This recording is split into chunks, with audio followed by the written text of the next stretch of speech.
శ్రీకృష్ణ స్వరూపమైన సభకు నమస్కారం.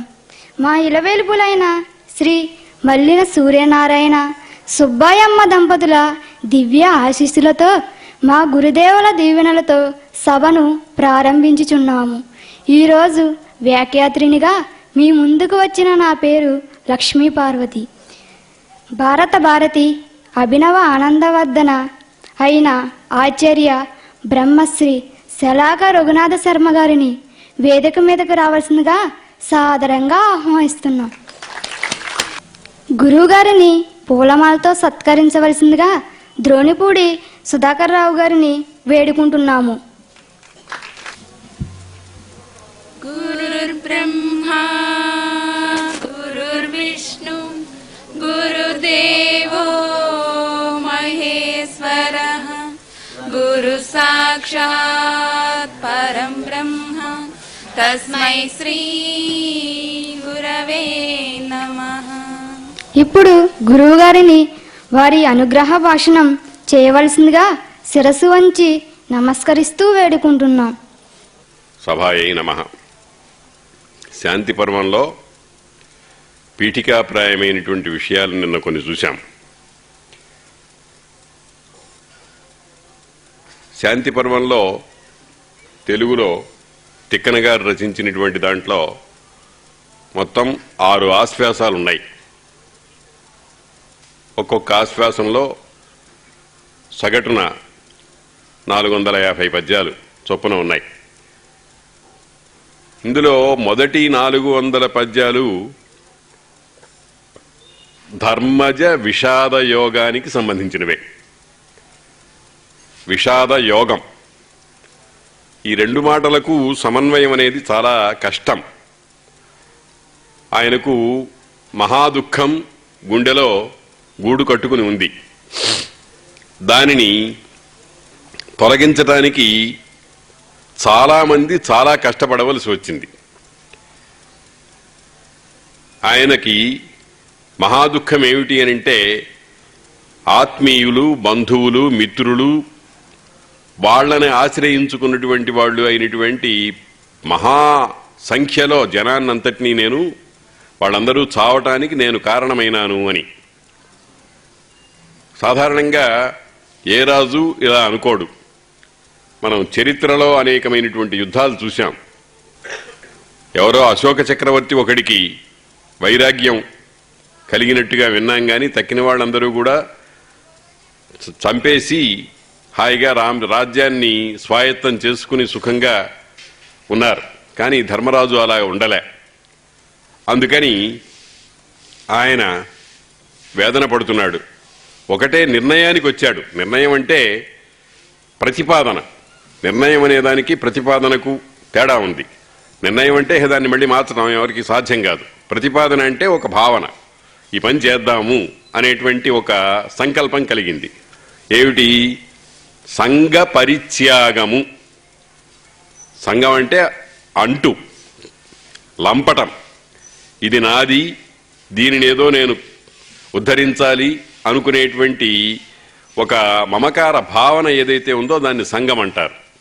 ఆ సంఘాన్ని వదిలిపెట్టేసేసి నేను నిశ్చింతంగా ప్రపంచం మీద ఉండేటువంటి సంఘాన్ని పరమాత్మ మీద పెట్టుకుని నేను పరమాత్మలో లీనమైపోవాలి అనేటువంటి ప్రతిపాదన ఆయన మనస్సులో చాలా గట్టిగా కూర్చుంది. అయితే అది నిజానికి చేయవలసిందే. ఎందుకనంటే చూడండి, మనం ఒక మాట అంటాం, పురుషార్థములు అని. ధర్మ, అర్థ, కామ, మోక్షములు అని. మోక్ష పురుషార్థం కూడా సాధ్యమే, సాధించవలసిందే. అటువంటి మోక్ష పురుషార్థం కోసం ప్రతి వ్యక్తి ప్రయత్నం చేయాల్సిందే. కానీ సోపాన క్రమం అంటారు, మెట్లు. మొదటి మెట్టు నుండి 2వ మెట్టుకి, 2వ మెట్టు నుంచి 3వ మెట్టుకి, 3వ మెట్టు నుంచి 4వ మెట్టుకి వెళ్ళాలి. అలా కాకుండా నాకు శక్తి సామర్థ్యాలు ఉన్నాయని మొదటనే 4వ మెట్టు మీదకి జంప్ చేస్తే అక్కడ నిలదొక్కుకోలేకపోవచ్చు, జారి పడవచ్చు, అసలు అక్కడికి చేరుకోకపోవచ్చు. అందుకని వీటిని క్రమంగా పెట్టారు. కానీ ధర్మరాజుకి రాజ్యమంతా హస్తగతం అయిపోయింది, చేతికి చిక్కింది, శత్రువులు నశించిపోయినారు. అయినా కానీ ఆయన వైరాగ్యం పొందాడు. నేను సన్యాసాశ్రమం తీసుకుంటాను, భిక్షుక వృత్తితో అరణ్యాల్లో నిరంతర వేదానుచింతనం చేస్తూ ఉంటాను అని ఒక ప్రపోజల్ పెట్టాడు. ప్రపోజల్ పెట్టడం ఏమిటంటే ఇందులో ఒక చమత్కారం ఉంది. భారతంలో అలా చెప్పారు. సాధారణంగా లోకంలో ఏమిటంటే వేదం ఏం చెబుతోందంటే యదహరేవ, ఏ రోజునైతే వైరాగ్యం పుడుతుందో ఆ రోజున వెంటనే సన్యాసాశ్రమానికి వెళ్ళిపోవాలి, ఇంకా ఆలోచన చేద్దామా వద్దా మొదలైనటువంటి ఆలోచనలు ఏమి ఉండవంటారు. దీని గురించి ఒక చమత్కారమైన కథ చెబుతారు. ఇదివరకు నేను చెప్పానేమో, మళ్ళీ ఒకసారి స్మరణకు తీసుకొస్తాను. ఒక భార్య భర్తకు అన్నం వడ్డిస్తోంది. ఆమె వడ్డిస్తూ కళ్ళలో నీళ్లు పెట్టుకుని, మా అన్నయ్య సన్యాసం పుచ్చుకుంటాం అనుకుంటున్నాడండి అని చెప్పిందిట. మీ అన్నయ్య అనుకుంటున్నాడా అని ఈయన దందం చేసి వెళ్ళిపోయినట్ట. అంటే ఆ వైరాగ్య భావన యొక్క తీవ్రత ఆలోచనకు సంబంధించినది కాదు. ఎప్పుడైతే ఆ గాఢమైనటువంటి భావన వస్తుందో అప్పుడు వెంటనే వెళ్ళిపోవాలి. ఏ రోజున వైరాగ్యం పుడుతుందో ఆ రోజునే ఇంట్లో నుంచి వెళ్ళిపోయి తర్వాత సంగతి ఏమిటి అనేటువంటి ఏర్పాట్లు అవి ఏమి ఉండవు.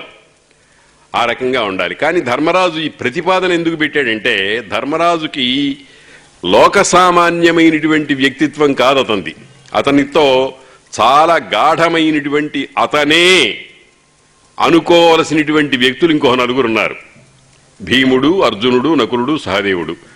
వాళ్ళందరినీ కలుపుకోకుండా వెళ్ళటానికి సాధ్యం కాదు. అందుకని ప్రతిపాదనగా పెట్టాడు, కానీ నిర్ణయం తీసుకోలేకపోయినాడు. ఆ ప్రతిపాదన పెట్టేటప్పటికి అందరూ కూడా అడ్డుకున్నారు. అర్జునుడు, అయ్యా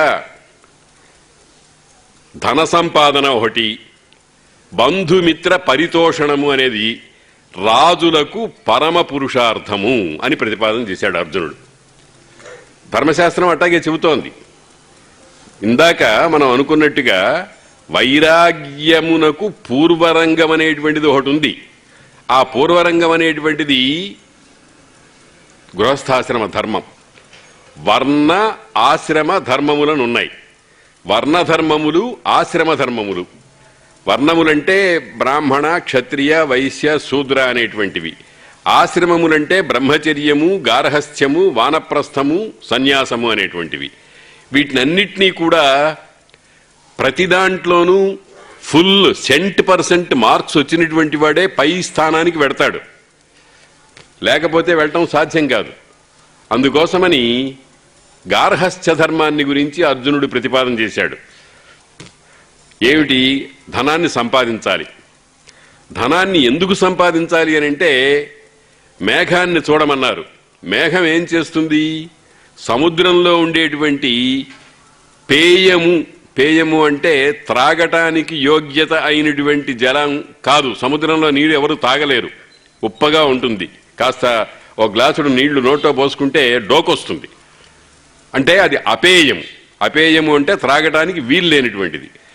అక్కడ అపేయముగా ఉండేటువంటి జలాన్ని సూర్యుడు తన కిరణాల ద్వారా మేఘంగా తయారు చేస్తాడు.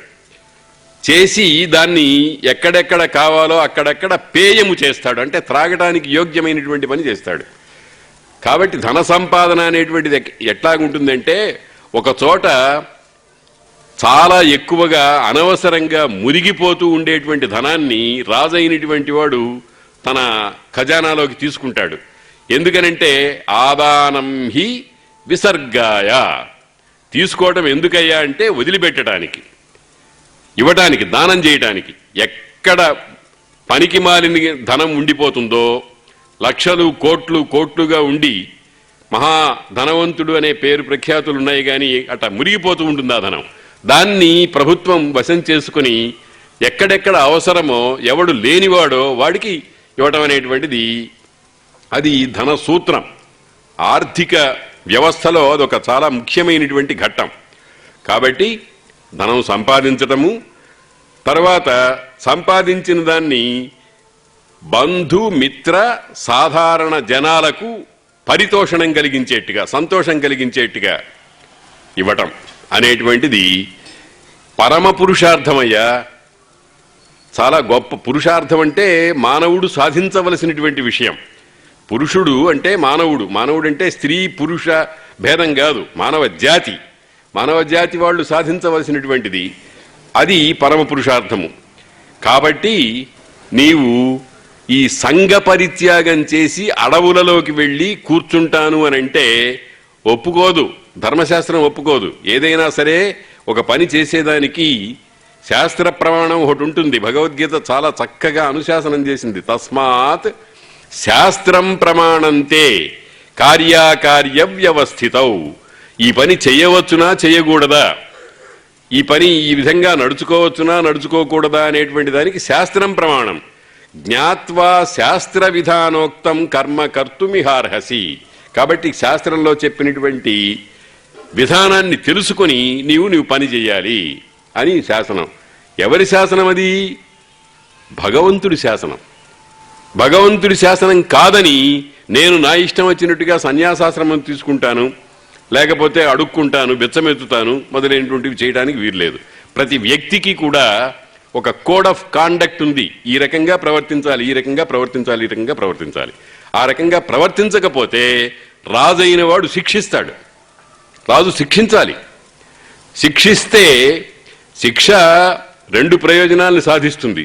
తప్పు చేసిన వాడిని సరిచేస్తుంది, తప్పు చేద్దామనే భావన ఉన్నవాడికి హెచ్చరిక చేస్తుంది. పాతకాలంలో దొంగతనం చేస్తే చెయ్యి ఖండించేసేయమన్నారు. చెయ్యి ఖండించేస్తే కోసిపారేసేవాళ్ళు నిర్దాక్షిణ్యంగా, ఏమీ దయా దాక్షిణ్యం ఏం లేకుండా కోసేసేవాళ్ళు. కోసేస్తే వాడు రోజుల్లో రోడ్ల మీద తిరుగుతూ ఉంటాడు. ప్రతివాడు చూస్తాడు, వీడి చెయ్యి ఎందుకు పోయింది, దొంగతనం చేశాడు, కాబట్టి మనం దొంగతనం చేయకూడదు. వాడికి శిక్ష, తక్కిన వాళ్ళకి శిక్షణ. కాబట్టి శాస్త్రం అనేటువంటిది ఆ విధంగా ప్రవర్తిస్తుంది. కనుక నువ్వు శాస్త్ర ప్రమాణం ప్రకారంగా ప్రవర్తించాలయ్యా అని అన్నగారికి అర్జునుడు చెప్పడం ప్రారంభించాడు. ఒకవేళ నేను పాపం చేశాను అనేటువంటి భావన నీకు ఉన్నట్లయితే, ఈ మాటలో అర్థం ఏమిటంటే ధర్మరాజు ఏ పాపము చేయలేదు. ధర్మరాజు ఏ పాపము చెయ్యలేదు. మనం ఒక్కొక్కసారి మన మనస్సు అనేక విధాలుగా ఆలోచన చేస్తూ ఉంటుంది. మనం ఏం తప్పు చేశామో, ఏం పాపం చేశామో, ఇటువంటి ఇబ్బందులు వచ్చినాయి అనుకుంటూ ఉంటాం. భగవంతుడా నేనేం పాపం చేశానని భగవంతుడిని అడుగుతాం కూడా. అడుగుతూ ఇంకొక మెట్టు ముందరికి పెడతాం. నేనే పాపం చేయకుండా నాకు శిక్షించావు, అసలు నువ్వు ఉన్నావా లేదా అని అడుగుతూ ఉంటాం. అది మహాపాపం. కానీ తప్పనిసరిగా పని ఉంది అంటే ఫలితం ఉంటుంది. నీకు ఇప్పుడు ఏదైనా ఒక ఫలితం వచ్చింది అని అంటే దాని వెనకాల రికార్డ్ అకౌంట్ ఉంది. అది మాత్రం మనం మర్చిపోకూడదు. కాబట్టి నువ్వు ఒకవేళ పాపం చేశాను అనేటువంటి భావన ఉన్నట్టయితే ఆ పాపం తొలగటానికి ప్రాయశ్చిత్త మార్గాలు ఉన్నాయి. అంటే వాటికి ప్రతిక్రియలు ఉన్నాయి.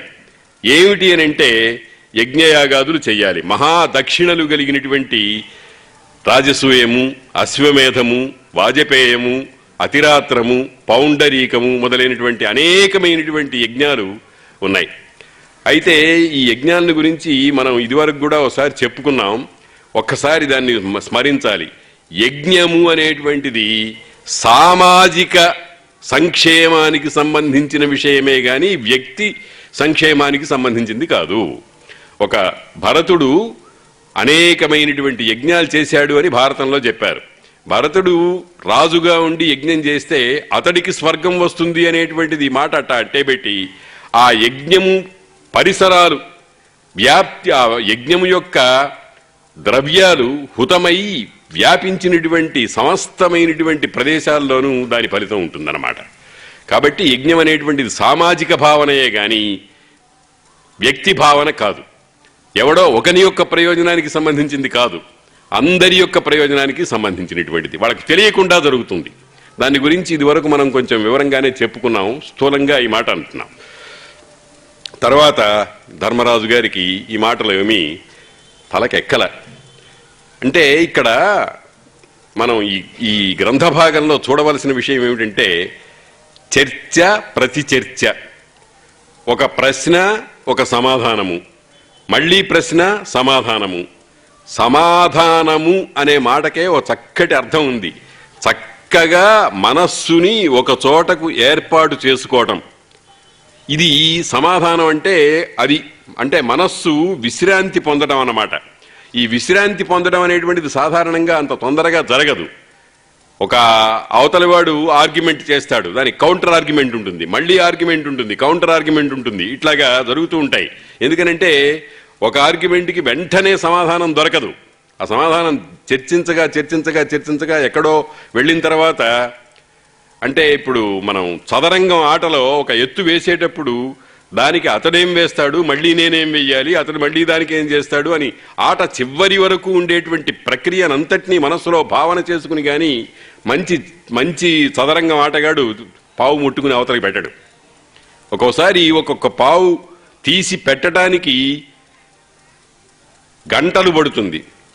పెద్దాపురం సంస్థానంలో మహారాజు గారు ఈ చదరంగం ఆడేటప్పుడు ఒక ఎత్తు వేయడానికి 6 నెలలు ఆలోచించారట. 6 నెలలు. శ్రీపాద సుబ్రహ్మణ్య శాస్త్రి గారు ఒక అద్భుతమైన కథ రాశారు, వడ్ల గింజలు అని. కాబట్టి ఈ చర్చా సమాధానం అనేది అక్కడికక్కడికి అయిపోదు. అందుకని ధర్మరాజు మళ్ళీ కౌంటర్ ఆర్గ్యుమెంట్ చేస్తున్నాడు. ఎందుకయ్యా ఈ సంసార సుఖాలన్నీ సారహీనములు, సారం లేదు, నిస్సారమైనటువంటిది. చూడండి, మనం నాకేమిటో నీరసంగా ఉందండి అంటాం. ఏదైనా మనుషులు 4 కూర్చున్నప్పుడు ఏమిటోనండి నాకు నీరసంగా ఉంది, ఒళ్ళంతా ఏదో వణికిపోతున్నట్టుంది, ఏ పని చేయబుద్ధి కావటం లేదు అంటాడు.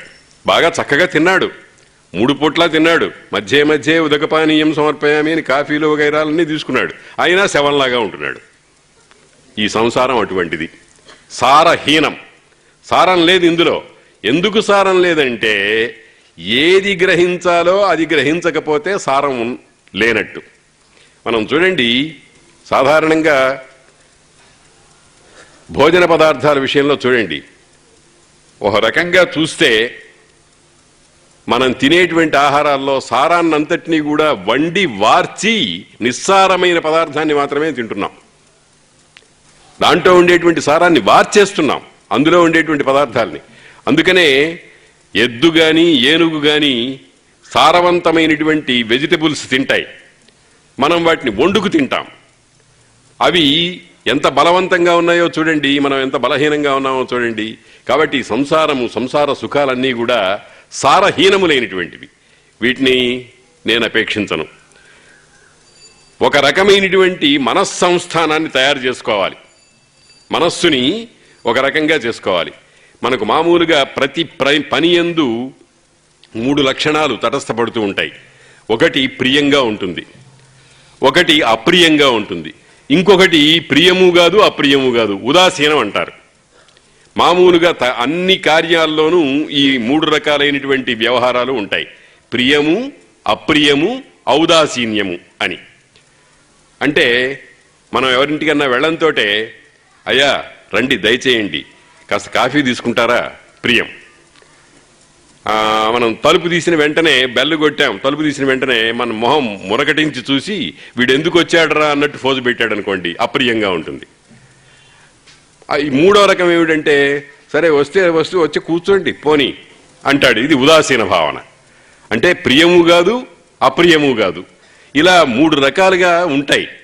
ఈ ప్రియము పొందినప్పుడు మనస్సు ఉల్లాసంగా ఉంటుంది, అప్రియం పొందినప్పుడు దుఃఖంగా ఉంటుంది, ఉదాసీనం ఉన్నప్పుడు ఉదాసీనంగా ఉంటుంది.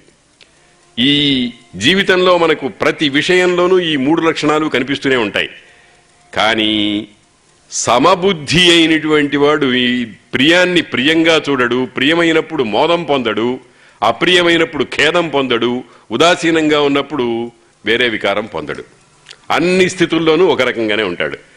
Possible, is it possible? సాధ్యమేనా? సాధ్యమే. ఎప్పుడు? అభ్యాసం చేత. అందుకనే ధర్మరాజు ఏమంటున్నాడంటే, కత్తితో నరికినా గంధం పూసినా, ఏ చేతితో మన అవయవాన్ని కోశాడో అదే చేతితో మంచి గంధం తీసుకొచ్చి పూస్తే అక్కడ ద్వేషం లేదు, ఇక్కడ రాగం లేదు, అక్కడ మోదం లేదు, ఇక్కడ దుఃఖం లేదు. అటువంటి స్థితిలో నేను ఉంటానయ్యా. రాజ్యము మీద, సింహాసనం మీద కూర్చుని నేను పరిపాలించడం అనేటువంటిది చేస్తే ఇటువంటి సుఖస్థితి రాదు. అక్కడ ఇష్టులని అనిష్టులని ఉదాసీనులని అరియని మధ్యస్థుడని ద్వేష్యుడని బంధువని 7 రకాల మనుషులు తగలబడతారు మనకి. మనం చేసే పని అన్నిట్లో కూడా ఇట్లా చాలామంది ఉంటారు. సుహృత్, మిత్ర, అరి, ఉదాసీన, మధ్యస్థ, ద్వేష్య, బంధుషు, సాధుష్వపిచ పాపేషు సమబుద్ధిర్విశిష్యతే అని భగవద్గీతలో చెప్పారు. అటువంటి వాళ్ళందరితో వ్యవహరించేటప్పుడు నేను అన్ని విషయాల్లో ఏ విధమైనటువంటి వైకల్యం లేకుండా చక్కగా ఉండగలను అని అంటే అట్లా ఉండగలిగింది ఒక్క పాషాణం మాత్రమే. ప్రాణం ఉన్నటువంటి జీవి ఉండలేడు. అందుకోసమని నేను వీటినన్నిటినీ కూడా వదిలిపెట్టేసేస్తాను. నాకు ఇవి అక్కర్లేదు, ఈ పరిపాలన అక్కర్లేదు. మీరు చెప్పుకునేటువంటి ఏది రాజ్య పరిపాలన, ధర్మము, ఇవన్నీ కూడా నేను వదిలిపెట్టేస్తున్నాను. నాకేమి ధర్మం లేదు, అధర్మం లేదు. నేను నిర్వికార చిత్తవృత్తితో ఉంటాను. నిర్వికారం, ఏ వికారము ఉండదు. ఒక సముద్రం, ఒక చెరువు దగ్గరికి వెళ్ళామనుకోండి, సాధారణంగా చెరువు ఎట్లా ఉంటుంది?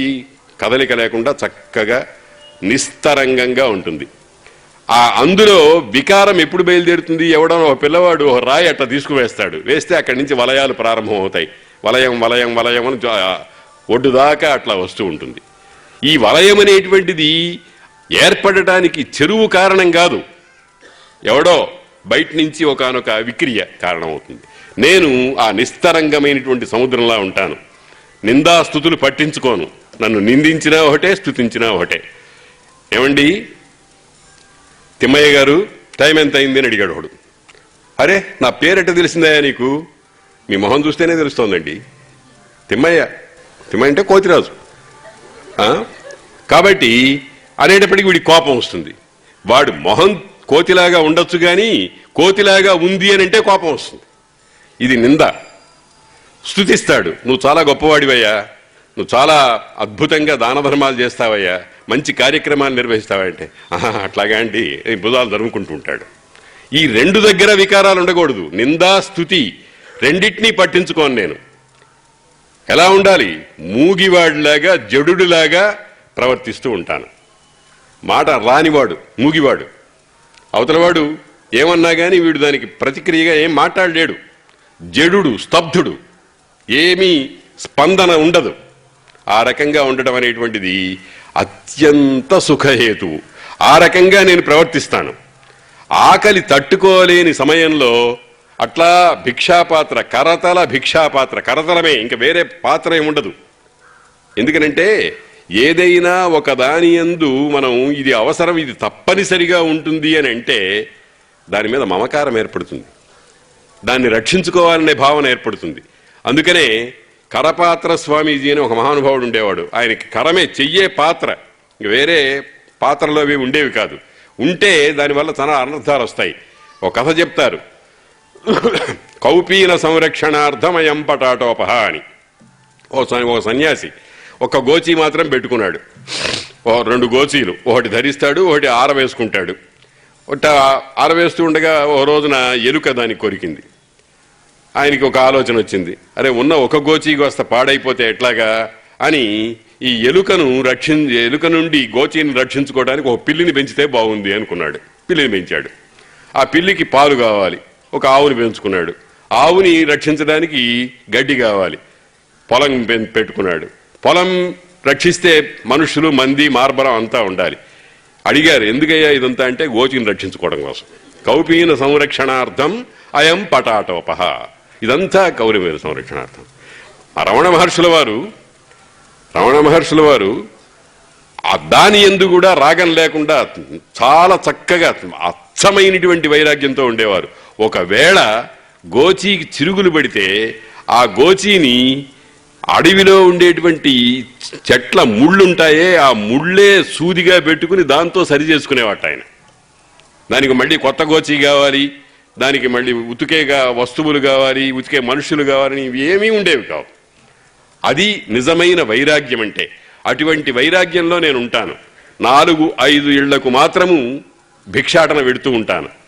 భిక్షాటన వెళ్ళి ఆ శరీరము ధర్మ రక్షణ కోసం, శరీరం ఆద్యం ఖలు ధర్మ సాధనం అన్నారు కాబట్టి ధర్మాన్ని సాధించడానికి కావాలంటే శరీరం ఉండాలి. కాబట్టి తావన్మాత్రము ఎలా ఉంటుందో అంత మాత్రమే నేను ప్రయత్నం చేస్తాను కానీ తక్కిందంతా మనస్సుని మాటను చేష్టను అంతా కూడా భగవన్మయం చేసుకుని కాలక్షేపం చేస్తానయ్యా అని అర్జునుడికి చాలా గట్టిగా చెప్పాడు. చెబితే అలా కాకుండా నువ్వు చెప్పినట్టుగా కర్మ లంపటాన్ని పెంచుకున్నావు అనుకోండి, లంపటం అంటే జిడ్డు అతుక్కుపోతుంది. మామూలుగా నీళ్లు చేతి మీద పడితే ఇట్లా తుడిచేసుకుంటే పోతుంది. అదే పెట్రోల్ కానీ లేకపోతే ఇంకొక ఆయిల్ పదార్థం ఏదైనా ఉంటే దాన్ని కడుక్కోవడానికి చాలా గట్టి ప్రయత్నం చేయాలి. పెట్రోల్ ఏర్పడితే నీళ్లతో కడిగితే పోదు, సున్నిపిండి వేసి రుద్దాలి, అది పోదు, అయినా కొంతసేపు వాసన ఉంటుంది. కాబట్టి అది లంపటం అంటే. అటువంటి లంపటాన్ని గనక ఎత్తుకున్నట్టయితే అనుబంధంగా ఒకదానికొకటి దీనికోసమది దానికోసమది అనుకుంటూ మనం పెంచుకుపోతూ ఉంటాం. దానివల్ల మనం పొందేటువంటి మహా అనర్థం ఏమిటి అంటే మోక్ష సామ్రాజ్యానికి దూరంగా జరిగిపోతూ ఉంటాం.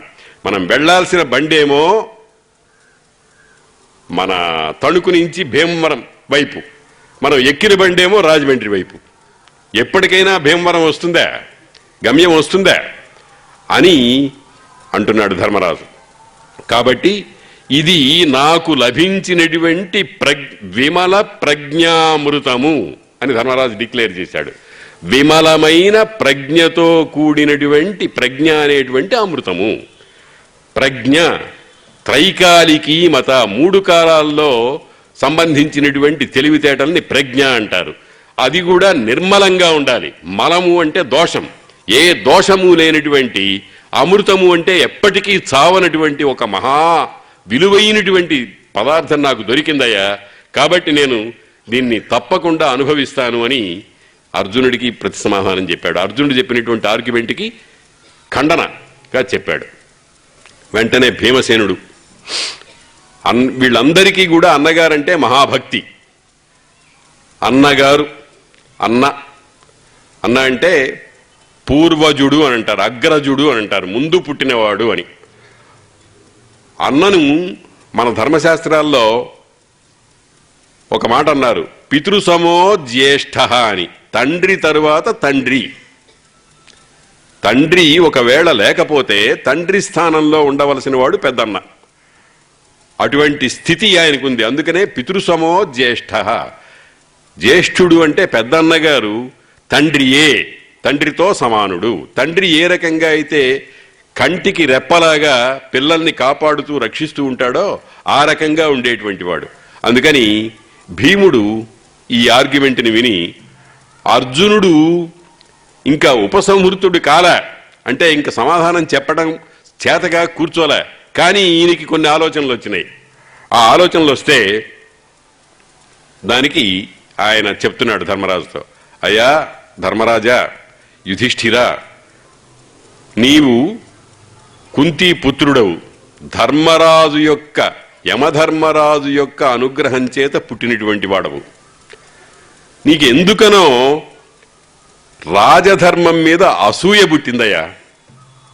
రాజధర్మం మీద అసూయ పుట్టింది. అసూయ అనే మాటకు అర్థం ఏమిటంటే, శాస్త్రకారులు చాలా చక్కగా చెప్తారు.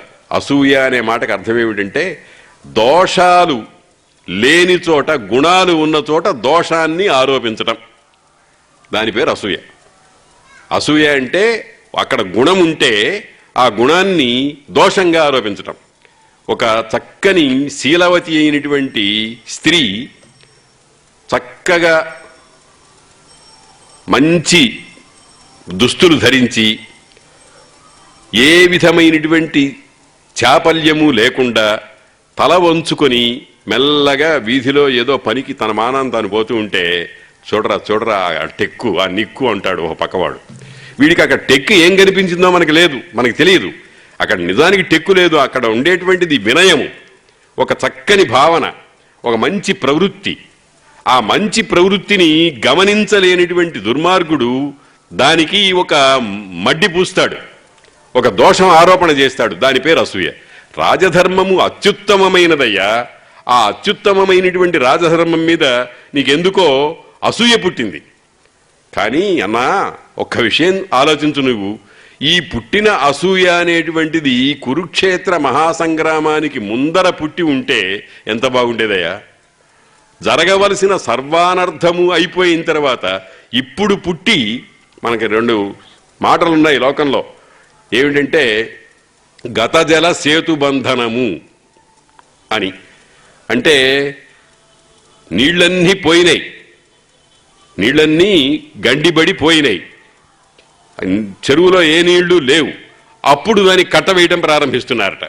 నీళ్లను రక్షించుకోవడం కోసం కదా కట్ట.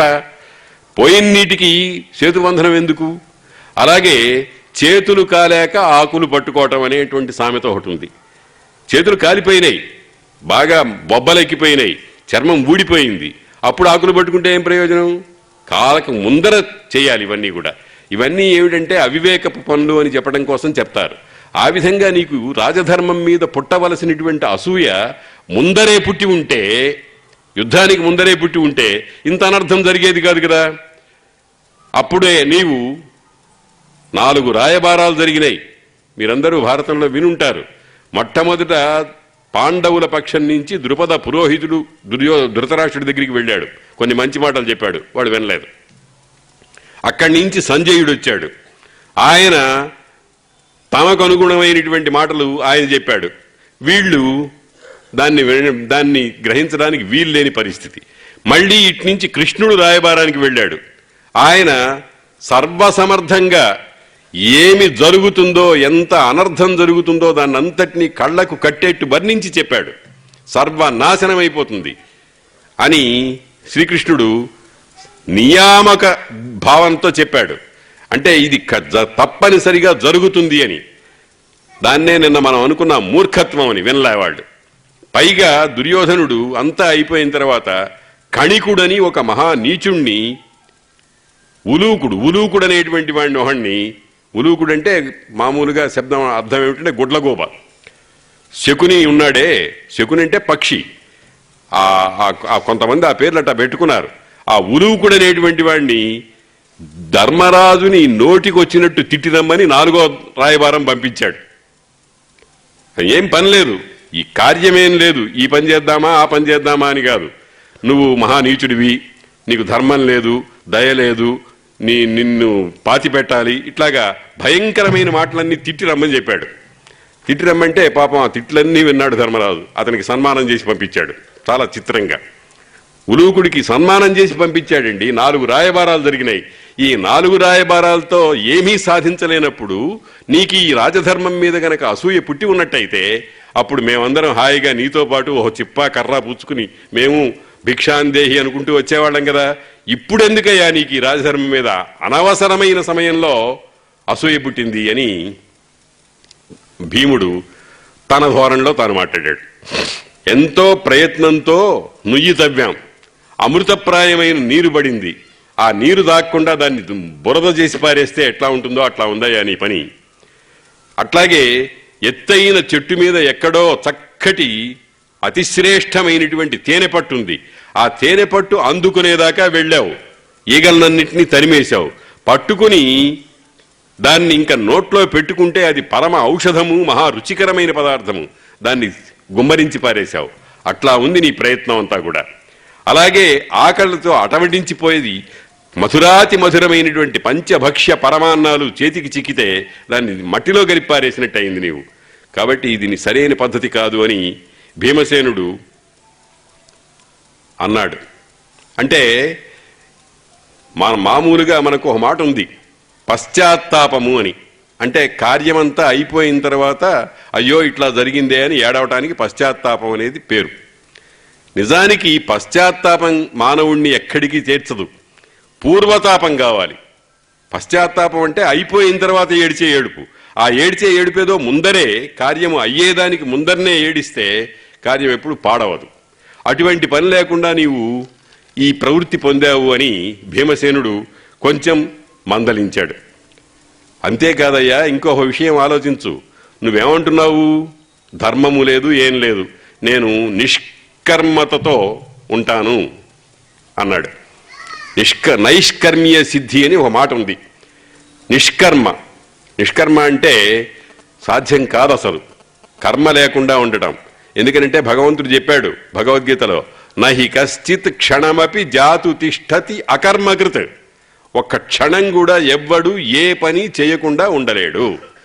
నేను ఉంటానండి, ఇదిగో కళ్ళు మూసుకుని చేతులు హొరకంగా పెట్టుకుని అటు ఇటు కదలిక లేకుండా మనస్సులో ఏ విధమైనటువంటి సంచలనం లేకుండా ఉన్నాను. అట్లా ఉండడమే కర్మ.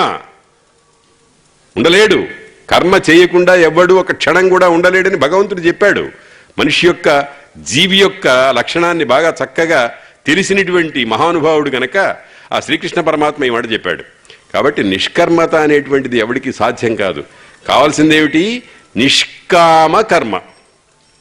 అంటే నీ పని నువ్వు చెయ్యి, ఫలితం వస్తుందా లేదా అనేది ఆలోచించకు. ఫలితం వచ్చినా రాకపోయినా నీ పని నువ్వు చెయ్యి. ఏం చేస్తాడు వ్యవసాయదారుడు? పొలంలోకి పెడతాడు, నాగలి పెట్టి దున్నుతాడు, అష్టకష్టాలు పడతాడు, ఎరువు వేస్తాడు, విత్తనం వేస్తాడు. అంతా అయిపోయిన తర్వాత ఇంటికి వచ్చి చేతులు కట్టు కూర్చుంటాడు. ఫలము భగవద్ అనుగ్రహం వల్ల రావాలి. ఆ పంట పండాలి. పంట పండిన తర్వాత ఏ తుఫానులు మొదలైనవి రాకుండా ఉండాలి. అతివృష్టి అనావృష్టి మొదలైనటువంటి ఈతి బాధలు అంటారు, అవేమీ లేకుండా ఉండాలి. అంతా అయిపోయిన తర్వాత రేపు ఇంకా అంతా అయిపోయింది, కోసేస్తాము, బండ్లకెత్తుకొని ఇంటికి తీసుకురావడమే పంట అనేటువంటి పరిస్థితిలో అక్కడెవడో తలకాయ పగలగొడతాడు, దొంగ వచ్చి లాక్కుపోతాడు. ఏ క్షణమైనా ప్రమాదమే. అందుకని భగవంతుడు ఏం చెప్పాడు? కర్మణ్యేవా అధికారస్తే మా ఫలేషు కదాచన. నువ్వు కర్మ చెయ్యి, నీ పని నువ్వు చెయ్యి. ఫలం వస్తుంది రాదు అనేది పట్టించుకోకు.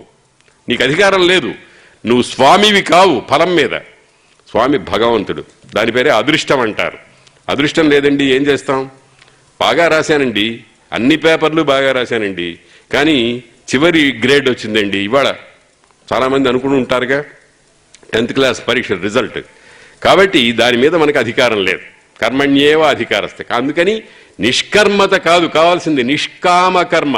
భీముడు ఏమంటున్నాడంటే, కేవల నిష్కర్మత మోక్షావహమగునేని, పని చేయకుండా ఉండటమే మోక్షాన్ని కలిగించేదైతే, నాయనా ధర్మరాజా, మొట్టమొదటిగా మోక్షం ఎవరికి రావాలో తెలిసినా? రాళ్లకు చెట్లకు రావాలి. అవే పని చేయవుగా, నువ్వు అట్లాంటి వాడివి కాదే అని ఆక్షేపణ చెప్పాడు. కాబట్టి కర్మఫలాన్ని బ్రహ్మార్పణ బుద్ధితో చేసే కర్మమే నిజమైన కర్మము, అదే నిజమైన వైరాగ్యము అని ఇటు లౌకికమైనటువంటి వాదన, అటు పారమార్థికమైనటువంటి జ్ఞాన సంబంధమైనటువంటి వాదన రెండింటినీ కూడా భీమసేనుడు చాలా చక్కగా, దాన్ని ఏమంటామంటే సమర్థం, ఆర్గ్యుమెంట్ చాలా చక్కగా ఉన్నది, సమర్థంగా ఉన్నది అని అంటామే. మన కోర్టుల్లో ప్లీడర్స్ వాదిస్తూ ఉంటారు. ఆ వాదించేటప్పుడు చాలామంది సంతోషపడుతూ ఉంటారు.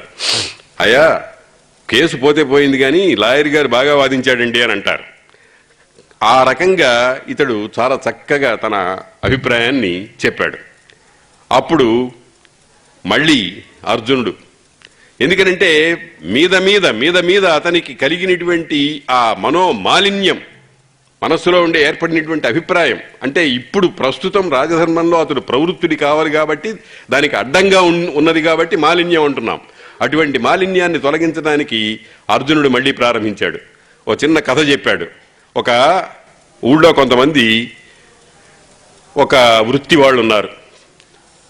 వైదిక వృత్తి, వేద శాస్త్రాలు చదువుకోవడం, కర్మ అనుష్ఠానం చేయటం, యజ్ఞయాగాదులు చేయటం అనేటువంటి పని వాళ్లకు విధియుక్తము, విధి చెప్పినటువంటిది. అటువంటి పని చేయవలసినటువంటి వాళ్లకు హఠాత్తుగా వాళ్ళకి వైరాగ్యం పుట్టింది. వాళ్ళు తమ కులానికి ఉచితమైనటువంటి వృత్తిని మానేసి అందరూ కూడా అడవులకు వెళ్ళిపోయినారట. మేము ఈ పని చెయ్యము అని అడవులకు వెళ్ళిపోయినారు. వెళ్ళిపోతే ఇంద్రుడు వాళ్ళకి దగ్గరికి వచ్చాడు. అంటే ఇంద్రుడు ఇంద్రుడిగా రాడు, ఏదో ఒక స్వరూపంతో వస్తాడు. భగవంతుడు, భగవంతుని యందు సంపూర్ణమైన విశ్వాసం కలిగినటువంటి సిద్ధులు అంటారు కొంతమంది, సిద్ధపురుషులు అంటారు. ఇప్పుడు సాయిబాబా గారు, షిరిడి సాయిబాబా గారు మొదలైనటువంటి వాళ్ళని సిద్ధపురుషులు అంటారు. వాళ్ళు ఎక్కడికైనా వస్తామంటే కానీ, ఏ పనైనా చేస్తామంటే కానీ వాళ్ళు ఆ స్వరూపంతో రారు. మొన్న కిందటిసారి చెప్పినాను, ఒక ఆమె భోజనానికి పిలిచింది. వస్తానులే అమ్మా అన్నాడు బాబాగారు. తీరా ఆమె ఎదురుగుండా కూర్చుంది, సర్వమైన ఏర్పాట్లు చేసింది. ఎంతసేపు రాలేదు, సాయంకాలం దాకా రాలేదు. కానీ ఈ లోపల ఒక వృత్తాంతం జరిగింది. సాయంకాలం వెళ్ళి మొత్తుకుంది.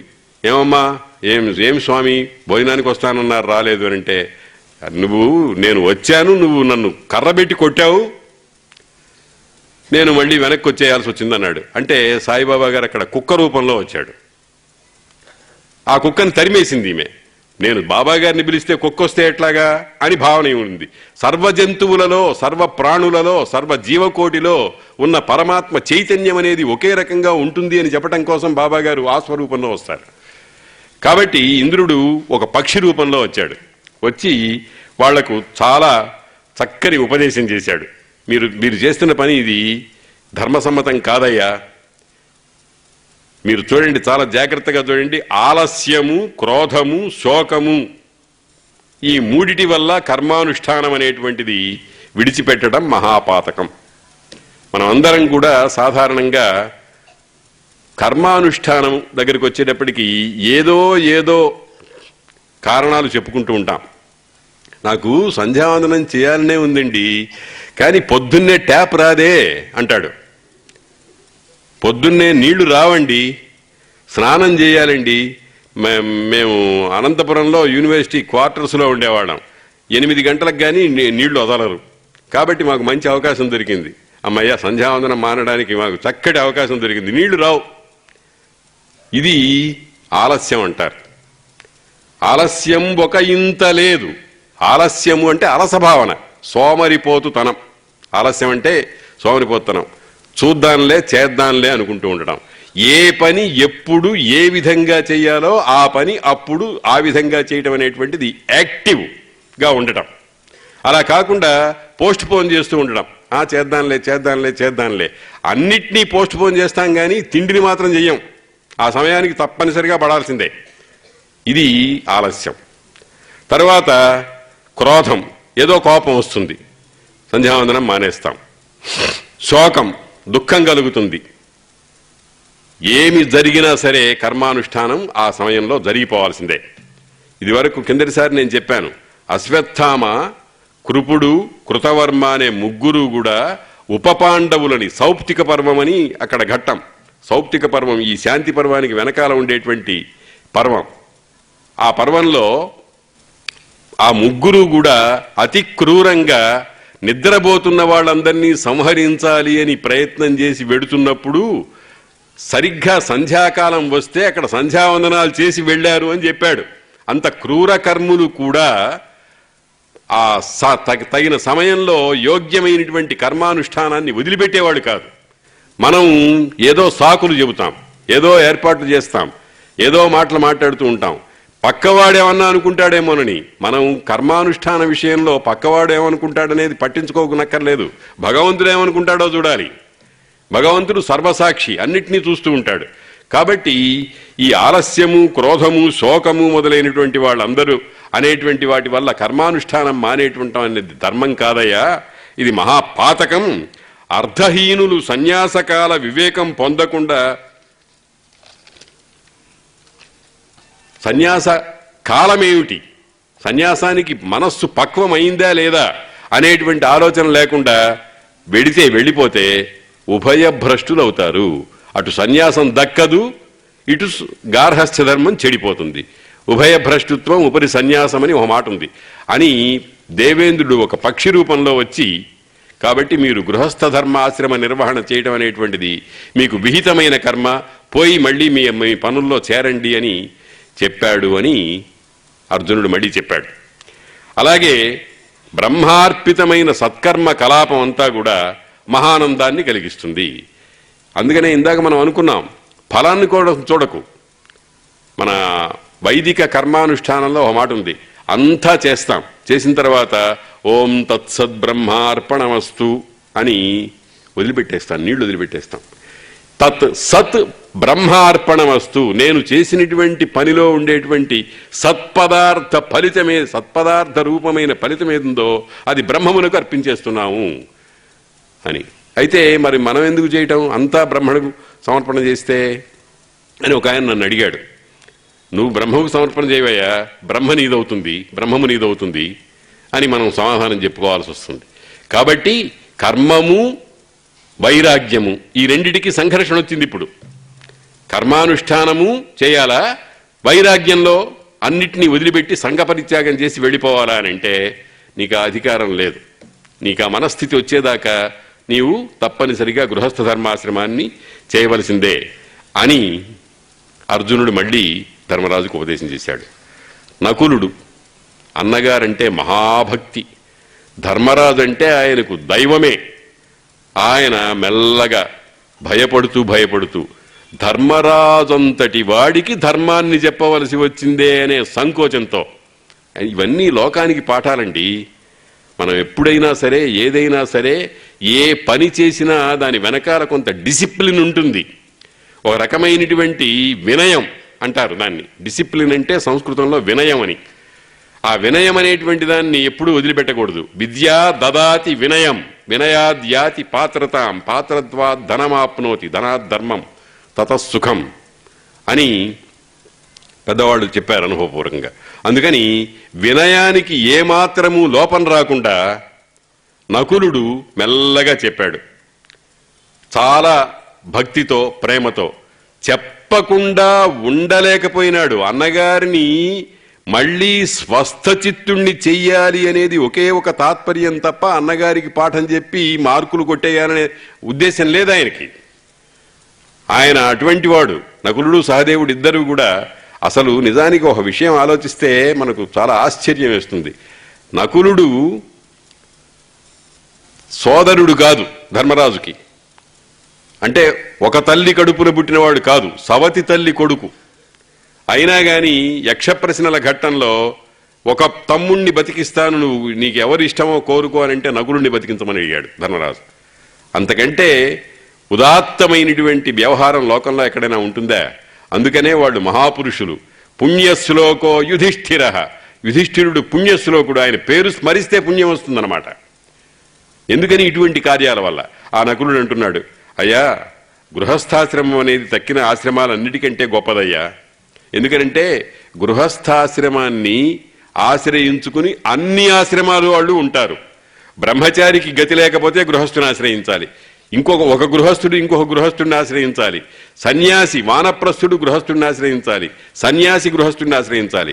అన్ని ఆశ్రమాలకు కూడా అది ఆశ్రయదాత. కాబట్టి గృహస్థాశ్రమ ధర్మాన్ని వదిలిపెట్టడానికి వీల్లేదు అన్నగారు. రాజునకు క్షత్రియ కులంలో పుట్టినటువంటి వాడికి జనపాలన అనేటువంటిది పరమ కర్తవ్యం.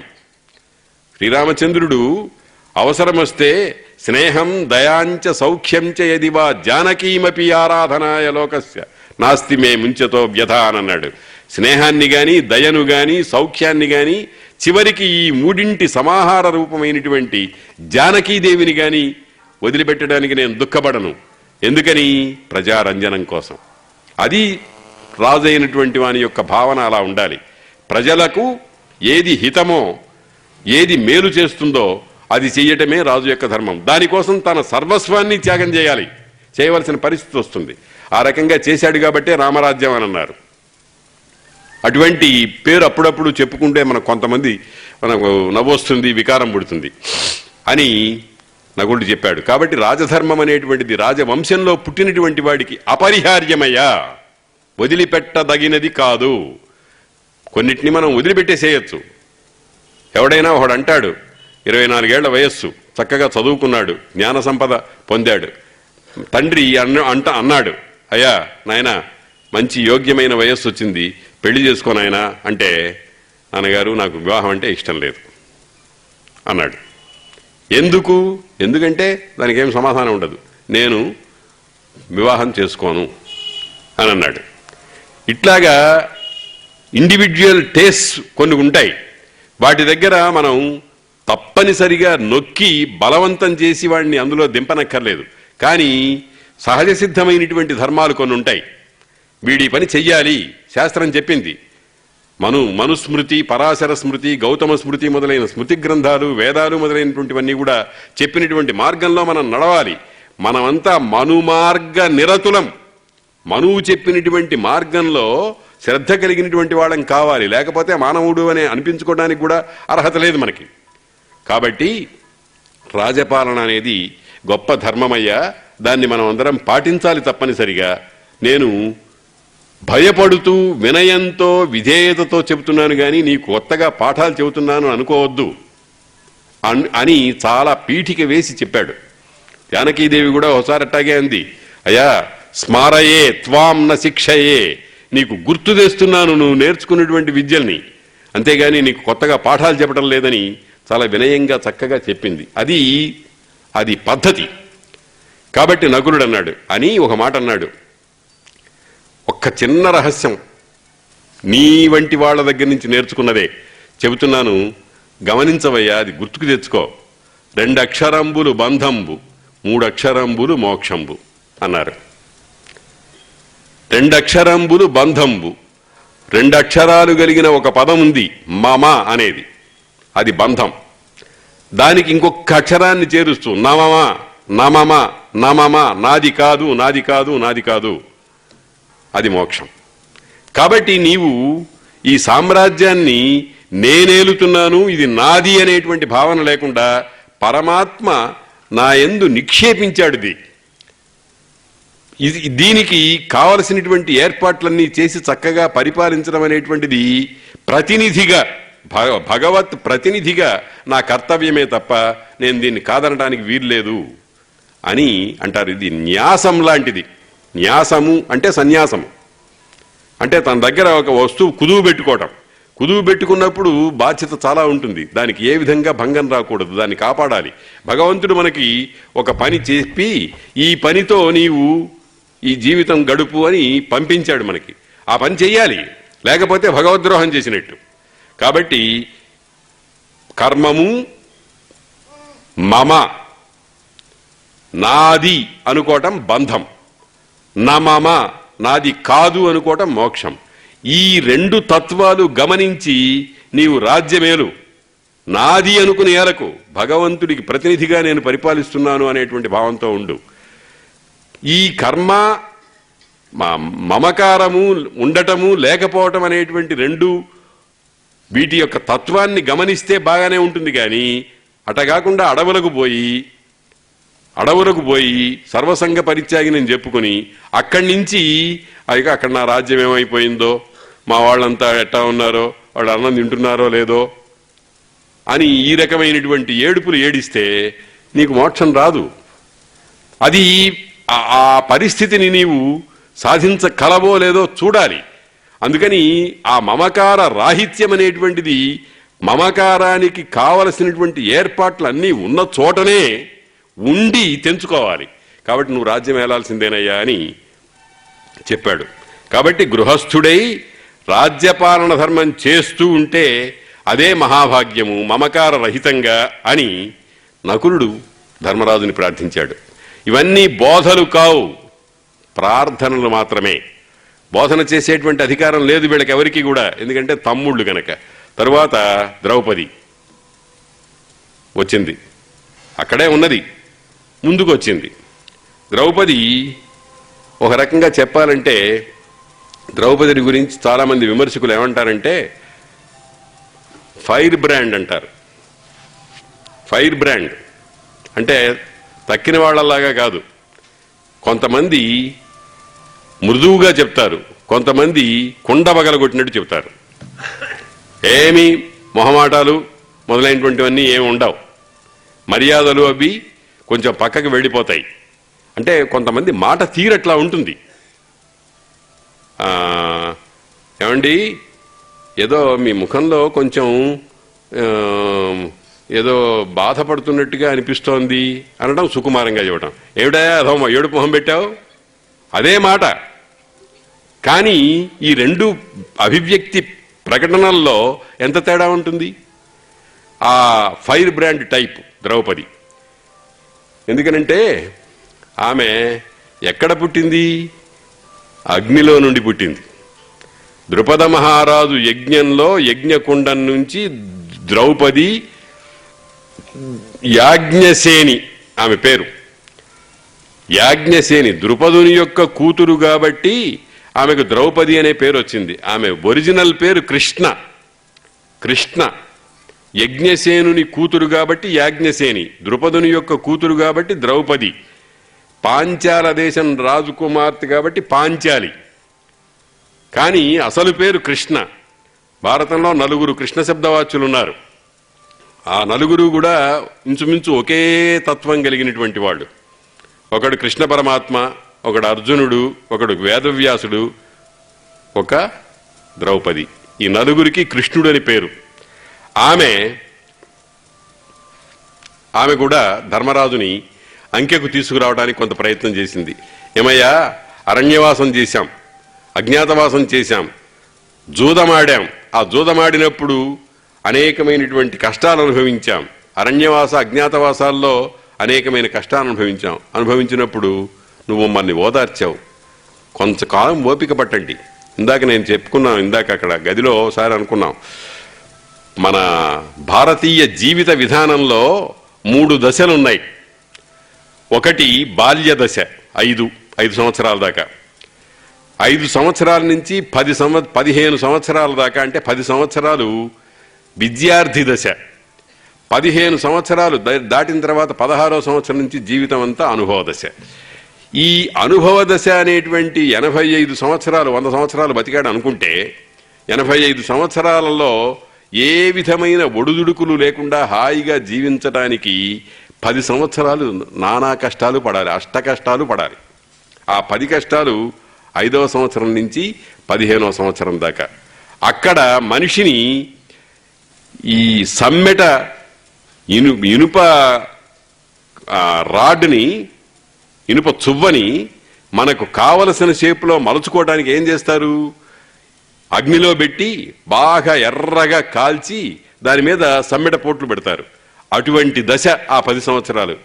ఆ కష్టాలన్నీ మనం అనుభవించాము అని అంటే తక్కిన జీవితం అంతా సుఖమయమైపోతుంది. ఆ 10 సంవత్సరాలు సుఖంగా ఉంటే తక్కిన జీవితం అంతా నరకం. ఇది గుర్తించాలి ప్రతి వ్యక్తి కూడా. అందుకనే పెద్దవాళ్ళు ఏం చెప్పారంటే, రాజవత్ పంచవర్షాణి, 5 సంవత్సరాలు పిల్లవాడిని రాజులాగా చూడాలట. 10 వర్షాణి దాసవత్, 10 సంవత్సరాలు దాసుళ్లాగా చూడాలట. ప్రాప్తేతు షోడశే వర్షే పుత్రం మిత్రవదాచరేత్. కాబట్టి 16వ సంవత్సరం దగ్గర నుంచి తండ్రి కొడుకుని మిత్రుడిలాగా, ఫ్రెండ్లీ ట్రీట్మెంట్ అంటామే, అది ఇవ్వాలి. ఇది చాలా మందికి తెలియదు. అన్నీ ఇప్పుడు ఒకటే, 25-30 సంవత్సరాల కొడుకుని కూడా నీకు బుద్ధి లేదురా, నువ్వు మనిషివా దున్నపోతువా అంటూ ఉంటాడు ఒక తండ్రి.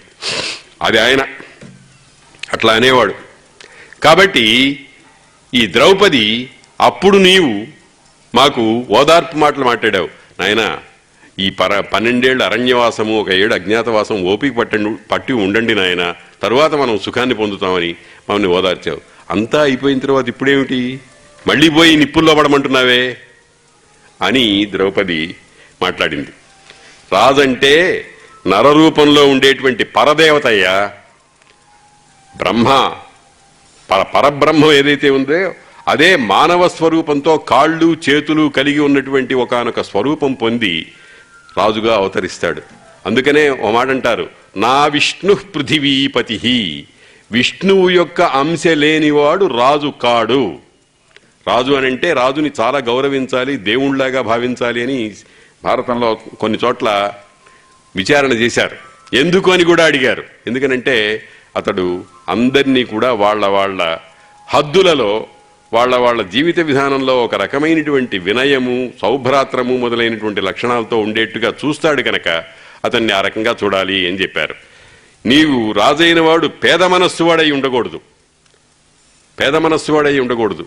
పేద మనస్సువాడంటే అర్థం ఏమిటంటే, అయ్యో వాడు ఏదో పాపం తప్పు చేశాడు, తెలియక చేశాడు, వాడిని క్రూరంగా శిక్షించడం ఎట్లాగా, శిక్షిస్తే ఏమైపోతాడు వాడు అని ఈ రకమైన భావన రాజుకుండకూడదు. తప్పు చేశాడు అనంటే తప్పు చెయ్యకుండా కాపాడవలసిన బాధ్యత ఉంది. తప్పు చేసిన తర్వాత ఏమైనా సరే శిక్షించాల్సిందే. అది కఠిన హృదయం. అందుకనే అన్నారు, వజ్రాదపి కఠోరాణి మృదూని కుసుమాదపి లోకోత్తరాణం చేతాంసి కోను విజ్ఞాతుమర్హతి.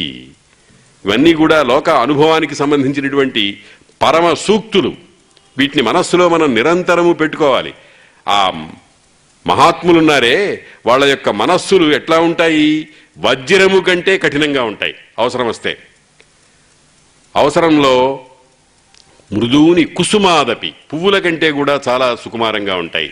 లోకోత్తరాణం చేతాంసి. అందుకనే సీత కనపడలేదు అని తమ్ముడు 14 సంవత్సరాలు భార్య లేకుండా ఉన్నటువంటి తమ్ముడి దగ్గర సిగ్గు ఎగ్గు లేకుండా ఏడ్చాడు రాముడు. ఆమె కనపడ్డ తర్వాత నీవు నాకు అక్కర్లేదు పొమ్మన్నాడు. వజ్రాదపి కఠోరాణి మృదువుని కుసుమాదపి లోకోత్తరాణం చేతాంసి. కాబట్టి పేద మనస్సు అనేటువంటిది రాజుకు పనికిరాదయ్యా. దానికి సంబంధించిన కథ కూడా ఒకటి ముందర వస్తుంది, దాన్ని కూడా చూద్దాం. కాబట్టి ఈ రకంగా ఉపదేశం చేసింది ఆమె. కౌరవులు చచ్చారంటే నువ్వు చంపావు కాదు, వాళ్ళు చచ్చారు.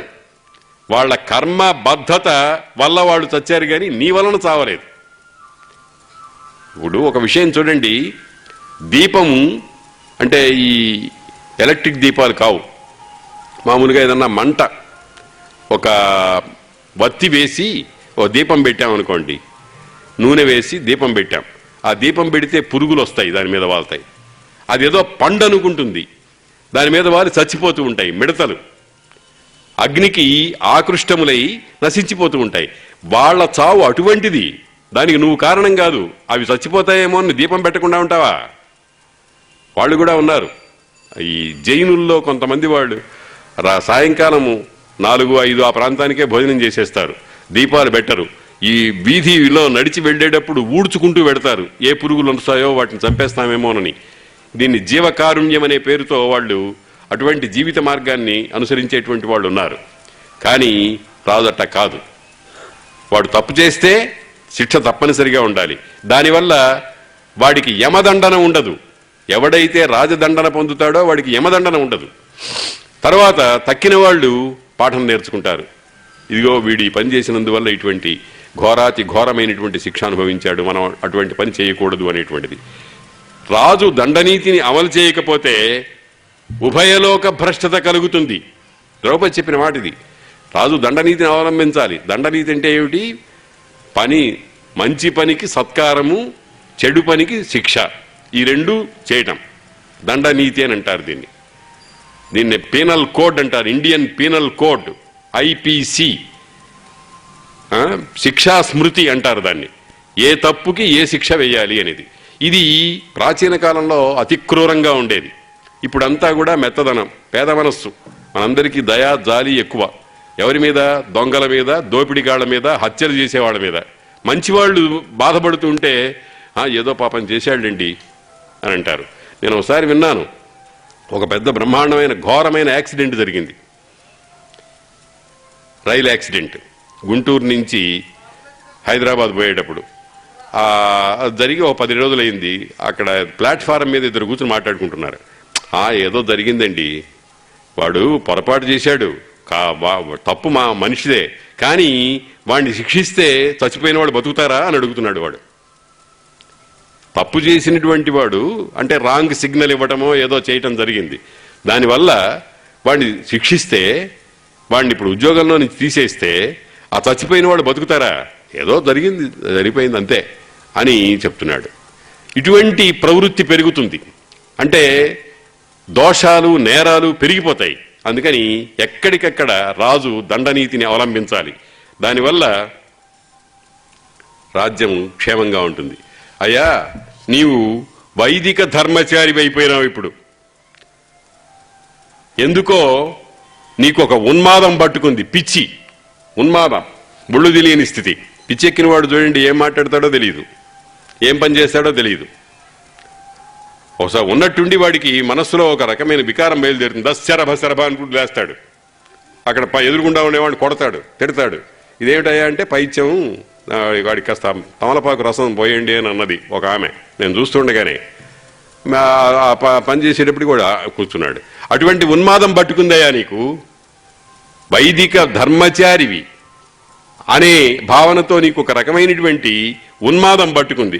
ఆ ఉన్మాదం లోక సామాన్యమైనటువంటి మానవుడికి ఉన్మాదం పట్టుకుంటే వాణ్ణి సరి అయిన స్థితిలోకి తీసుకురావడానికి కొన్ని మార్గాలు, మందులున్నాయి. అంటే ఒక విధమైన నస్యము మొదలైనవి ఎక్కిస్తే ఆ తలలో ఉండేటువంటి వికారం తగ్గుతుందని ప్రాతకాలపు వైద్యాలు ఉండేవి. కానీ నీకు అటువంటివేమీ పనిచేసేట్లేవు ఇప్పుడు. కాబట్టి నీవు నీ అంతటి నీవే నీ ఉన్మాద రోగాన్ని తగ్గించుకొని నయం చేసుకుని నువ్వు మామూలుగా మమ్మల్ని అందరినీ రాజధర్మాన్ని అవలంబించి కాపాడాలని ద్రౌపది చెప్పింది. ద్రౌపది చూడండి, ధర్మరాజుకి అర్జునుడు చెప్పాడు, 2 సార్లు చెప్పాడు, భీమసేనుడు చెప్పాడు, నకులుడు చెప్పాడు. కానీ ద్రౌపది చెప్పిన మాటలకు వాళ్ళు చెప్పిన మాటలకు ఎంత తేడా ఉందో చూడండి. ద్రౌపది ఏమిటన్నమాట? ద్రౌపది శక్తి స్వరూపిణి అంటే కమాండింగ్ పవర్. భార్య అనేటువంటిది భర్త విషయంలో కొన్ని సందర్భాల్లో నువ్వు ఇట్లా చెయ్యి అని శాసించవలసిన స్థానంలో ఉండవలసిన వ్యక్తి. అదే సహధర్మచారిణి అనే మాటకు అర్థం. అందుకని ద్రౌపది తాను భర్తను నిందిస్తున్నాను అనేటువంటి ఒక దోషానికి తనని తాను పాత్రం చేసుకున్న ఇటువంటి కొంచెం స్ట్రాంగ్ డోస్ ఇవ్వకపోతే ఈయన సరైనటువంటి స్థితికి రాడు అనేటువంటి భావనతో చాలా కఠినంగా ఏ విధమైనటువంటి ఇచ్చకాలంటారు. ఇచ్చకాలంటే ముఖప్రీతి. మరేమోనండి, మీరేమోనండి చాలా మంచివాళ్ళేనే కానివ్వండి అంటూ ఉండటం అనేది పనికి మాలిన వ్యవహారం. దాన్ని ఇచ్చకం అంటారు. అది కాదు, నీలో ఈ దోషం ఉంది, గమనించు, అంతే. దాన్ని ఖండితవాదం అంటారు. ఆ పని చేసింది. ఆ తర్వాత మళ్ళీ అర్జునుడు చెప్పాడు, దండనీతి హింస కాదయ్యా. శిక్ష వేస్తున్నాడు రాజు, ఇప్పుడు ఉరి శిక్ష వేస్తున్నారు. మరి పాశ్చాత్య దేశాల్లో ప్రభుత్వాన్ని నిర్వహించినటువంటి వాళ్ళు, భుట్టో మొదలైనటువంటి వాళ్ళందరినీ కూడా మహాఘోరంగా చంపేసేశారు. అయితే అది పాపం కాదు, అది రాజధర్మం. దానివల్ల పుణ్యమే వస్తుంది. దాన్ని చక్కగా నిర్వహించకపోతే సర్వసంగ పరిత్యాగులు అనుకునేవాళ్ళు కూడా దారి తప్పిపోతారు. లోకంలో మన తెలుగులో సామెత ఉంది, అద్వైతులు వస్తున్నారు పాత్రలు జాగ్రత్త అని. అద్వైతులు వస్తున్నారు, సన్యాసులు వస్తున్నారు, పాత్రలు జాగ్రత్త అని ఒక మాట ఉంది. ఏమిటంటే వాడు ఏమంటాడంటే, నీదైతే నాదైతే నా దగ్గరే ఉంచుదానిలే అంటాడు. మన పాత్రలు ఎత్తుకుపోతాడు. ఒక దంత వేదాంతం అని పనికి మాలిన వేదాంతం ఒకటి ఉంది. అన్నమైతే ఏమిరా మరి సున్నమైతేనేమిరా, అందుకే ఈ పాడు పొట్టకు అన్నమే వేదామురా అంటాడు వాడు. కదా, దానికి ఒక వేదాంతం, పనికి మాలిన వేదాంతం. కాబట్టి సన్యాసులైన వాళ్ళు కూడా, సర్వసంగ పరిత్యాగులై అయిన వాళ్ళు కూడా దారి తప్పిపోయే ప్రమాదం ఉంటుంది. ప్రజలు ఒకరి ధనాన్ని, ధాన్యాన్ని, పశువులను, భార్యలను, సంతానాన్ని, ధనాన్ని అన్నిటినీ ఒకళ్ళొకళ్ళు కొల్లగొట్టి వేస్తారు దండనీతి లేకపోతే. రాజభయం వల్లనే ఎక్కడైనా కాస్తో కూస్తో న్యాయము ధర్మము అనేది ఉన్నదంటే రాజధర్మం వల్లనే ఉంది, అంతేగాని వేరే రకమైనటువంటి పద్ధతి కాదు అని అర్జునుడు ఇవన్నీ చెప్పాడు. వీటన్నిటినీ రక్షించవలసిన బాధ్యత ఉంది. రక్షించవలసిన వాడు రక్షించకపోతే ఉపేక్షా మాత్రంగా ఉన్నట్టయితే ఆ పాపం ఫలమంతా వాడి నెత్తి మీద వేసుకోవాల్సి వస్తుంది. నువ్వు రాజ్య పరిపాలన చేయకుండా అరణ్యానికి పోయి కూర్చున్నావు అనుకో, ఇక్కడ జరిగిన అన్యాయాలన్నిటికీ నీ మూట కట్టుకుని నీ నెత్తి మీదకి వస్తాయి అని చెప్పాడు. కాబట్టి ధర్మాన్ని ఆచరించాలి, కులధర్మాన్ని ఆచరించాలి. స్వధర్మే నిధనం శ్రేయః పరధర్మో భయావహ అంటోంది భగవద్గీత. నీ ధర్మాన్ని నువ్వు ఆచరించు, నీ ధర్మాన్ని నువ్వు ఆచరించాల్సిందే. అందుకనే కాళిదాసు శాకుంతలంలో మాట్లాడు, పశుమారణ కర్మ దారుణ అనుకంపా మృదురేవ శ్రోత్రియ. పశువుని యజ్ఞంలో పశువుని చంపుతాడు. మనం చూస్తే చాలా బాధ కలుగుతుంది, అయ్యో ఇంత హింస ఏమిటి అని అనిపిస్తుంది. కానీ అతడు దయతో దానికి ఉత్తమ లోకాలు కలుగుతాయని, దానిని హోమం చేసినందువల్ల కలిగేటువంటి పదార్థము అందరికీ సుఖాన్ని ఇస్తుందని అనుకంప, దయ, దాంతో మృదువుగానే ఉంటాడు అని చెప్పాడు. అందుకనే ధర్మం అనేటువంటిది చురకత్తి లాంటిది అన్నారండి. ధర్మం అనేటువంటిది దాన్ని తెలుసుకోవటం కష్టం, తెలుసుకుంటే ఆచరించడం కష్టం, ఆచరించకపోతే కష్టం. అందుకని నిరంతరము మెలకువతో ఉండాలి ధర్మం విషయంలో. ఏ కొంచెము ఏమరుపాటు పడినా ప్రమాదం చాలా భయంకరంగా ఉంటుంది. ఇవి చెప్పాడు ధర్మరాజుకి, వీళ్ళందరూ చెప్తున్నారు. కాబట్టి మళ్ళీ మళ్ళీ భీముడు, దేవస్థానుడు, వేదవ్యాసుడు మొదలైన వాళ్ళు అనేకమైనటువంటి ఉద్బోధక సామగ్రిని, వేదవ్యాసుడు, దేవస్థానుడు మొదలైన వాళ్ళు మహర్షులు గనక శాసక స్థానంలో ఉన్నారు, శాసించే స్థానంలో ఉన్నారు. భీముడు, అర్జునుడు, నకులుడు, ద్రౌపది వీళ్ళు పాల్యకోటిలోని వారు, పాలింపబడేటువంటి స్థానంలో ఉన్నారు గనక ప్రార్థనా రూపంలో అభ్యర్థించారు. ఈ రకంగా ఎన్ని చెప్పినా కానీ ధర్మరాజు స్వస్థుడు కాలేదు. స్వస్థత అనే మాట ఒకటి ఉంది, అంటే పూర్వస్థితి, అంటే కలత పొందకముందు మనస్సు ఎట్లా ఉందో ఆ రకమైన స్థితి. నెమ్మది అంటాం మనం. నెమ్మది అంటే మనస్సులో ఏ విధమైనటువంటి ఉద్వేగాలు లేకుండా చక్కగా కస్మెలం లేకుండా ఉండడం అనేది, అది కలగటంలే ధర్మరాజుకి. అప్పుడు వేదవ్యాసుడు సుద్యుమ్న చరిత్రమని ఒకటి చెప్పాడు. సుద్యుమ్నుడు అనేటువంటి ఒక మహారాజు గారు, ఆయన చరిత్ర చెప్పుకొచ్చాడు. సుద్యుమ్నుడి చరిత్ర కాదు ఇది, నిజానికి ఇది ప్రధానంగా శంఖుడు, లిఖితుడు అనేటువంటి ఇద్దరు అన్నదమ్ములు, వాళ్ళకు సంబంధించినటువంటి కథ. వీళ్ళిద్దరూ గొప్ప తపస్సు చేసేటువంటి వాళ్ళు, ఆశ్రమాలు కట్టుకుని ఉన్నారు. శంఖుడు అన్నగారు, లిఖితుడు తమ్ముడు. ఈ శంఖుడు దగ్గరకు వెడుతున్నాడు ఒక రోజున లిఖితుడు. వెడుతూ వెడుతూ ఆయన తోటలో ఒక చక్కటి పండు ఒకటి కనిపిస్తే బాగా ఆకలిగా ఉంది. తిండికి రెండు కారణాలు, ఒకటి చాపల్యం, ఒకటి ఆకలి. ఒకటి చాపల్యం, చాపల్యం అంటే ఉబలాటం, తినకుండా ఉండలేం, అది అవసరమా లేదా అనేటువంటిది విచారించకుండా చేస్తూ ఉంటాం. రెండవది ఆకలి. ఇప్పుడు ఇతడు ఊరికే ఓ పండుంది శ్రేష్టమైనది కాబట్టి దాన్ని తీసుకుని తిందాము అనుకుని తీసుకున్నాడు, తిన్నాడు. తిని అన్నగారి దగ్గరికి వెళ్ళాడు. ఇద్దరూ గొప్ప తపస్సంపన్నులు, చాలా ఉత్తములు, ప్రవృత్తి కలిగినటువంటి వాళ్ళు. ఎటువంటి మహాపురుషుడికైనా ఎప్పుడో ఒకప్పుడు చిన్న జారుపాటు వస్తుంది.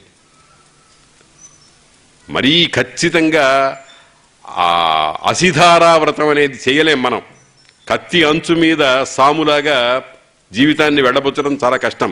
ఎక్కడో ఒక చోట చిన్న జారుపాటు వస్తుంది. అందుకని ఈ లిఖితుడు తినేశాడు ఆ పండు. తినేసి అన్నగారి దగ్గరికి వెళ్ళాడు. వెళ్ళిన తిన్న తర్వాత అతనికి మనస్సులో ఒక శంక బయలుదేరింది. అయ్యో, ఇది నా సొమ్ము కాదే, ఇతరుని సొమ్ముని అతని అనుమతి లేకుండా తిన్నానే అనేటువంటి ఒక ఫీలింగ్ బయలుదేరింది. ఒక రకమైనటువంటి గుబురు, నేను తప్పు చేశాను అనేటువంటి ఒక భావన బయలుదేరింది. బయలుదేరితే అన్నగారి దగ్గరికి వెళ్ళి ఆయనకి నమస్కారం చేసి, తండ్రి లాంటి వాడు గనక చెప్పుకున్నాడు. అయ్యా, ఒక పొరపాటు జరిగింది కాబట్టి నన్ను క్షమించాలి. అంటే ఏమిటి అని అంటే, నీ తోటలో ఉండేటువంటి ఒక పండు నేను కోసుకుని తిన్నాను నీ అనుమతి లేకుండా. అంటే ఏ అన్నైనా సాధారణంగా ఏమంటాడు, పోన్లేరా తమ్ముడు, నీదైతే ఏమిటి నాదైతే ఏమిటి, ఆ మాత్రానికి నువ్వు పెద్ద పాపం చేసినట్టుగా అనుకోవాలా అని అంటాడు సాధారణంగా. కానీ శంఖుడట అనలా, నాయనా నువ్వు దొంగతనం చేశావు అని ముద్ర వేసేశాడు. నువ్వు దొంగతనం చేశావు, ఆ మాటలో ఏమీ భేదం లేదు, రెండో అభిప్రాయం లేదు, నువ్వు దొంగవైనావు.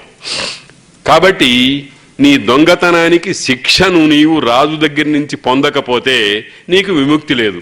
వెళ్ళు, మన మహారాజు గారు సుద్యుమ్నుడు, ఆయన దగ్గరికి వెళ్ళి నీవు చేసినటువంటి అపరాధాన్ని చెప్పి నీ దండను పొంది మళ్ళీ నా దగ్గరికి రా అన్నాడు. ఇటువంటి మనస్తత్వం మనం ఎక్కడ చూడం సాధారణంగా. మనం మామూలుగా లోక ప్రవృత్తిలో ఏమనుకుంటాం, మన అన్నయ్యే, మన తండ్రే, మన ఇల్లే, ఏమి ఒకటి అనుభవిస్తే ఏమిటి అని అనుకుంటూ ఉంటాం. కానీ నీది కాని వస్తువునందు నీవు మమకారం పెట్టుకోవడం అనేటువంటిది, దాన్ని అనుభవించడం అనేటువంటిది స్వామికి తెలియకుండా, అనుమతి లేకుండా అది పాపం, చౌర్యం, దొంగతనం, అందులో ఏమి సందేహం లేదు. శంఖుడు ధర్మశాస్త్రకర్త.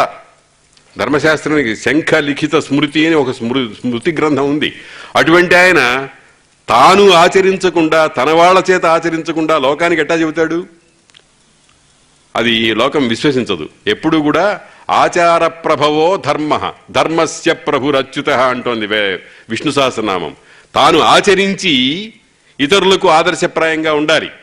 తాను ఆచరించకుండా, అయ్యా కొంతమంది చాలా అడ్వాంటేజెస్గా ఉంటారు, నేను చెప్పినట్టు చేయండి, నేను చేసినట్టు చేయకండి అంటాడు.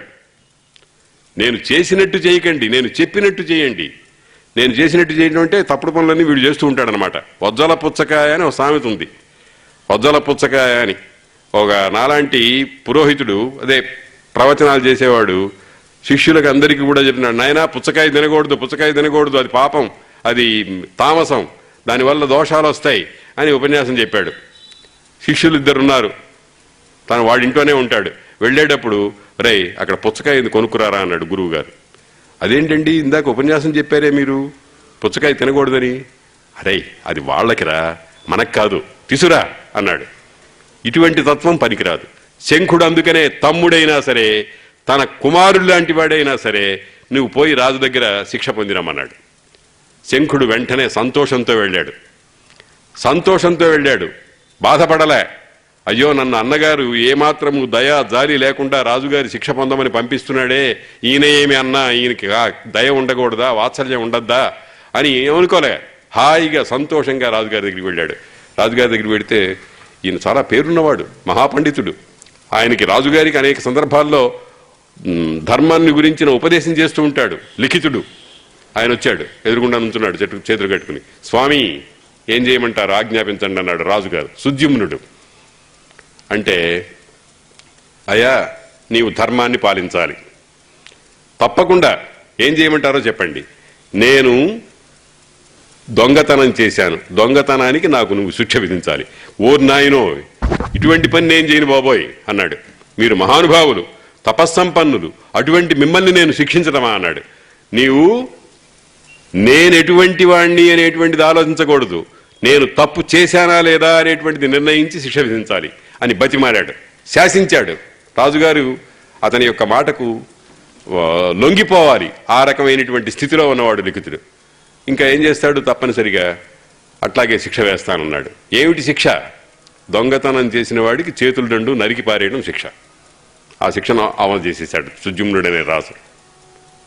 చేస్తే ఈ లిఖితుడు, ఆ మహానుభావుడు చూడండి, రాజుగారిని అనేకమైనటువంటి ఆశీస్సులతో ముంచెత్తి, నీవు సరైనటువంటి ధర్మాన్ని పాటించినటువంటి మహానుభావుడివయ్యా, నీ వంటి రాజు ఉండాలి అని చెప్పి అన్నగారి దగ్గరికి వెళ్ళాడు.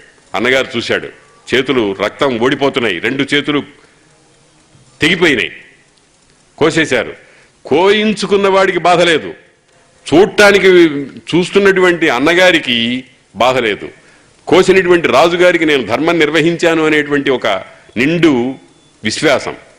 అందుకని శంఖుడి దగ్గరికి వెడితే లిఖితుడు, అన్నా నేను శిక్ష పొందాను అని ఆనందంతో చెప్పాడు. ఆయన ఆనందించాడు.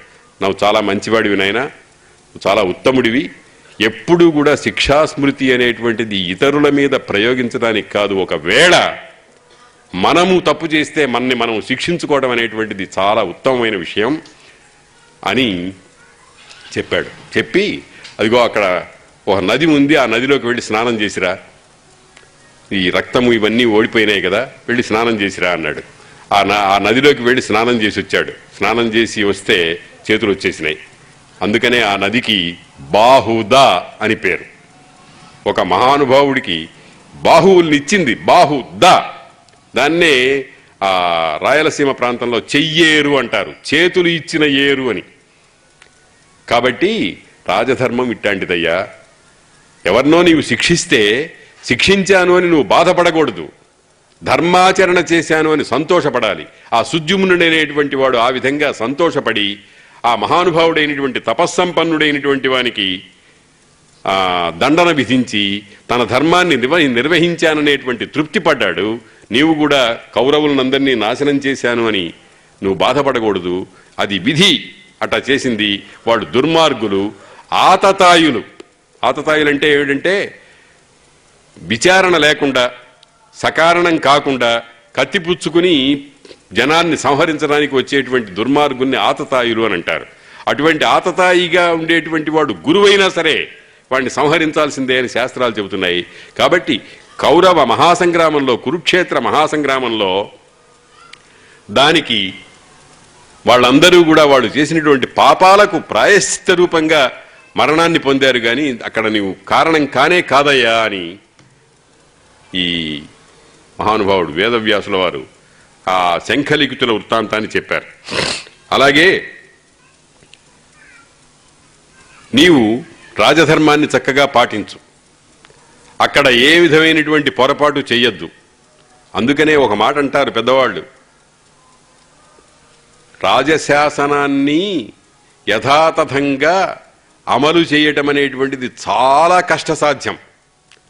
అందుకనే మంత్రులు అనేటువంటి వాళ్ళు మొట్టమొదటిగా ఎటువంటి లక్షణం ఉండవలసిన వాళ్ళు అని చెప్తూ భారతంలోనే నారదుడు ధర్మరాజుతో అంటాడు, అనఘుల, పాప భావన లేని వాళ్ళు మంత్రులు కావాలి, శాస్త్ర విధిజ్ఞుల, శాస్త్ర విధులన్నీ చక్కగా తెలిసిన వాళ్ళై ఉండాలి అని ఈ రకంగా చెప్పారు మంత్రులకు ఉండేటువంటి లక్షణాల్ని. అనురక్తుల, రాజంటే ప్రాణం ఇవ్వటానికైనా సిద్ధపడేటువంటి వాళ్ళు కావాలి. అటువంటి మంత్రుల్ని, అటువంటి రాజుల్ని మనం చూశాం. కృష్ణదేవరాయలు, తిమ్మరుసు, యౌగంధరాయుడు మొదలైనటువంటి వాళ్ళందరి చరిత్రలు, పేర్లు ఉన్నాయి. రాక్షసుడని ఒక మంత్రి ఉండేవాడు, ముద్రా రాక్షసం అని ఒక మంచి కావ్యం ఉండేది. అటువంటి మంత్రులు ఉన్నారు. వాళ్ళందరి చేత చక్కగా తెలుసుకుని విధి ప్రకారంగా హెచ్చుతగ్గులు లేకుండా, దాన్ని ఏమంటారంటే రేఖామాత్రమపి, అంటే ఒక చిన్న గీత, ఒక వెంట్రుక వాసి కూడా తప్పకుండా, క్షుణ్ణాత్ ఆ మనోర్వర్త్మన, మనువు దగ్గర నుంచి వచ్చినటువంటి మార్గాన్ని ఒక రేఖామాత్రం కూడా తప్పకుండా పరిపాలన చేసేటువంటి వాడు పుణ్యాత్ముడవుతాడు. అక్కడైనా ఎప్పుడైనా ఏ విధమైనటువంటి పొరపాడైనా పడితే వాళ్ళని గురించి ఒక మాట చెప్పారు, రాజ్యాంతే నరకం ధ్రువం. రాజు అయిపోయిన తర్వాత, రాజ్య పదవి అయిపోయిన తర్వాత వాడు తప్పనిసరిగా నరకానికి వెడతాడు. అటువంటివి వెళ్లకుండా ఉండాలంటే ధర్మాన్ని తప్పకుండా పాటించాలి అని వేదవ్యాసుల వారు చెప్పారు. తర్వాత వేదవ్యాసుల వారు కొంత ఆధ్యాత్మిక మార్గం కూడా చెప్పాడు. యుద్ధంలో చంపటం, చావటం, ధర్మ మార్గంలో ప్రజలను పాలించటం, ఇవన్నీ కూడా ఉత్తమ క్షత్రియ ధర్మాలయ్యా. వీటిని గురించి నీవు వాళ్ళని చంపాను అనేటువంటి దుఃఖాన్ని పొందకూడదు అని సేనజిత్ అనేవాడు ఒక రాజుండేవాడు. అతడు ఒకసారి ఏదో తప్పు పని చేశాడు. ఆ తప్పు పని చేసి ఒక నిర్ణయానికి వచ్చాడు, నేను ఇంకా రాజధర్మాన్ని చెయ్యను అని తనకు తానే ఒక రకమైనటువంటి ఉద్బోధ పొందాడు. పొంది అతను కొన్ని మాటలు చెప్పాడు. ఏమన్నాడంటే, అతడు శోకార్తుడైనాడు, తాను చేసిన పనికి శోకంతో విలవెల్లాడిపోతున్నాడు. కానీ కొంచెం ఓర్పు తెచ్చుకొని వివేకం పొంది కొన్ని ఉపదేశ వాక్యాలు పలికాడు. మిక్కిలి మూఢులు, అత్యంతము వివేకం పండించుకున్నవారు సుఖం పొందుతారు. మధ్య రకం వాళ్ళు ఉన్నారే, వాళ్ళకి సుఖం లేదు. మనవాడు చెప్పారు, భర్తృహరి సుభాషితాల్లో మీరందరూ అనేక పర్యాయాలు చెప్పుకుంటారు, వినుంటారు. అజ్ఞః సుఖమారాధ్య సుఖతరమారాధ్యతే విశేషజ్ఞః జ్ఞాన లవ దుర్విదగ్ధం బ్రహ్మాపి నరం నరంజయతి. ఏమీ తెలియని వాడిని చక్కగా బోధించవచ్చు, బాగా తెలిసిన వాడికి చక్కగా ఉపదేశం చేయొచ్చు. తెలిసి తెలియని వాడిని తెలియజెప్పడం అనేది ఉందే, బ్రహ్మదేవుడికి కూడా సాధ్యం కాదు అని అరకొర ప్రజ్ఞ ఉన్నటువంటి వాళ్ళు ఎప్పుడూ దుఃఖార్తులే అవుతారు. ఏమీ తెలియకపోతే సుఖం, చాలా తెలిసి ఉండటం సుఖం, కొంత తెలిసి కొంత తెలియకుండా ఉండడం అనేటువంటిది చాలా దుఃఖకారం. ఇప్పుడు నీ పద్ధతి అట్లా ఉంది. ఏమిటంటే నీవు రాజధర్మము నిర్వహించవలసిన స్థితిలో యుద్ధం చేసి గెలుపు పొంది వాళ్ళెవరో చచ్చిపోయినారు అనే భావనతో వైరాగ్యాన్ని పొందడం అనేటువంటిది ఇది ప్రజ్ఞ పండిన లక్షణం కాదు. ఇది సేనజిత్తు చెప్పినటువంటి వాక్యాలకు సంబంధించినటువంటి సమన్వయము అని చెప్పాడు. సుఖదుఖాలు అనిత్యాలు. అవి వచ్చినప్పుడు సుఖం వచ్చినప్పుడు మోదం పొందడం, దుఃఖం వచ్చినప్పుడు శోకం పొందడం అనేటువంటిది సరైన పద్ధతి కాదు. భగవద్గీతలో చెప్పారు, ఆగమ అపాయిన, వస్తూ ఉంటాయి పోతూ ఉంటాయి, అనిత్యాహ, అందుకనే నిత్యాలు కాదు. తాను స్థితిక్షస్వ, వాటిని సహించి ఊరుకో, వాటిని సహించు, అనుభవించు.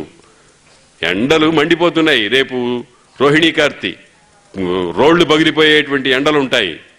మనం ఏం చేయగలం? అనుభవించడమే, ఏదో తగినటువంటి ఏర్పాట్లు చేసుకుంటూ. దాని పేరే తితిక్ష అంటారు. సహనం సర్వదుఃఖానాం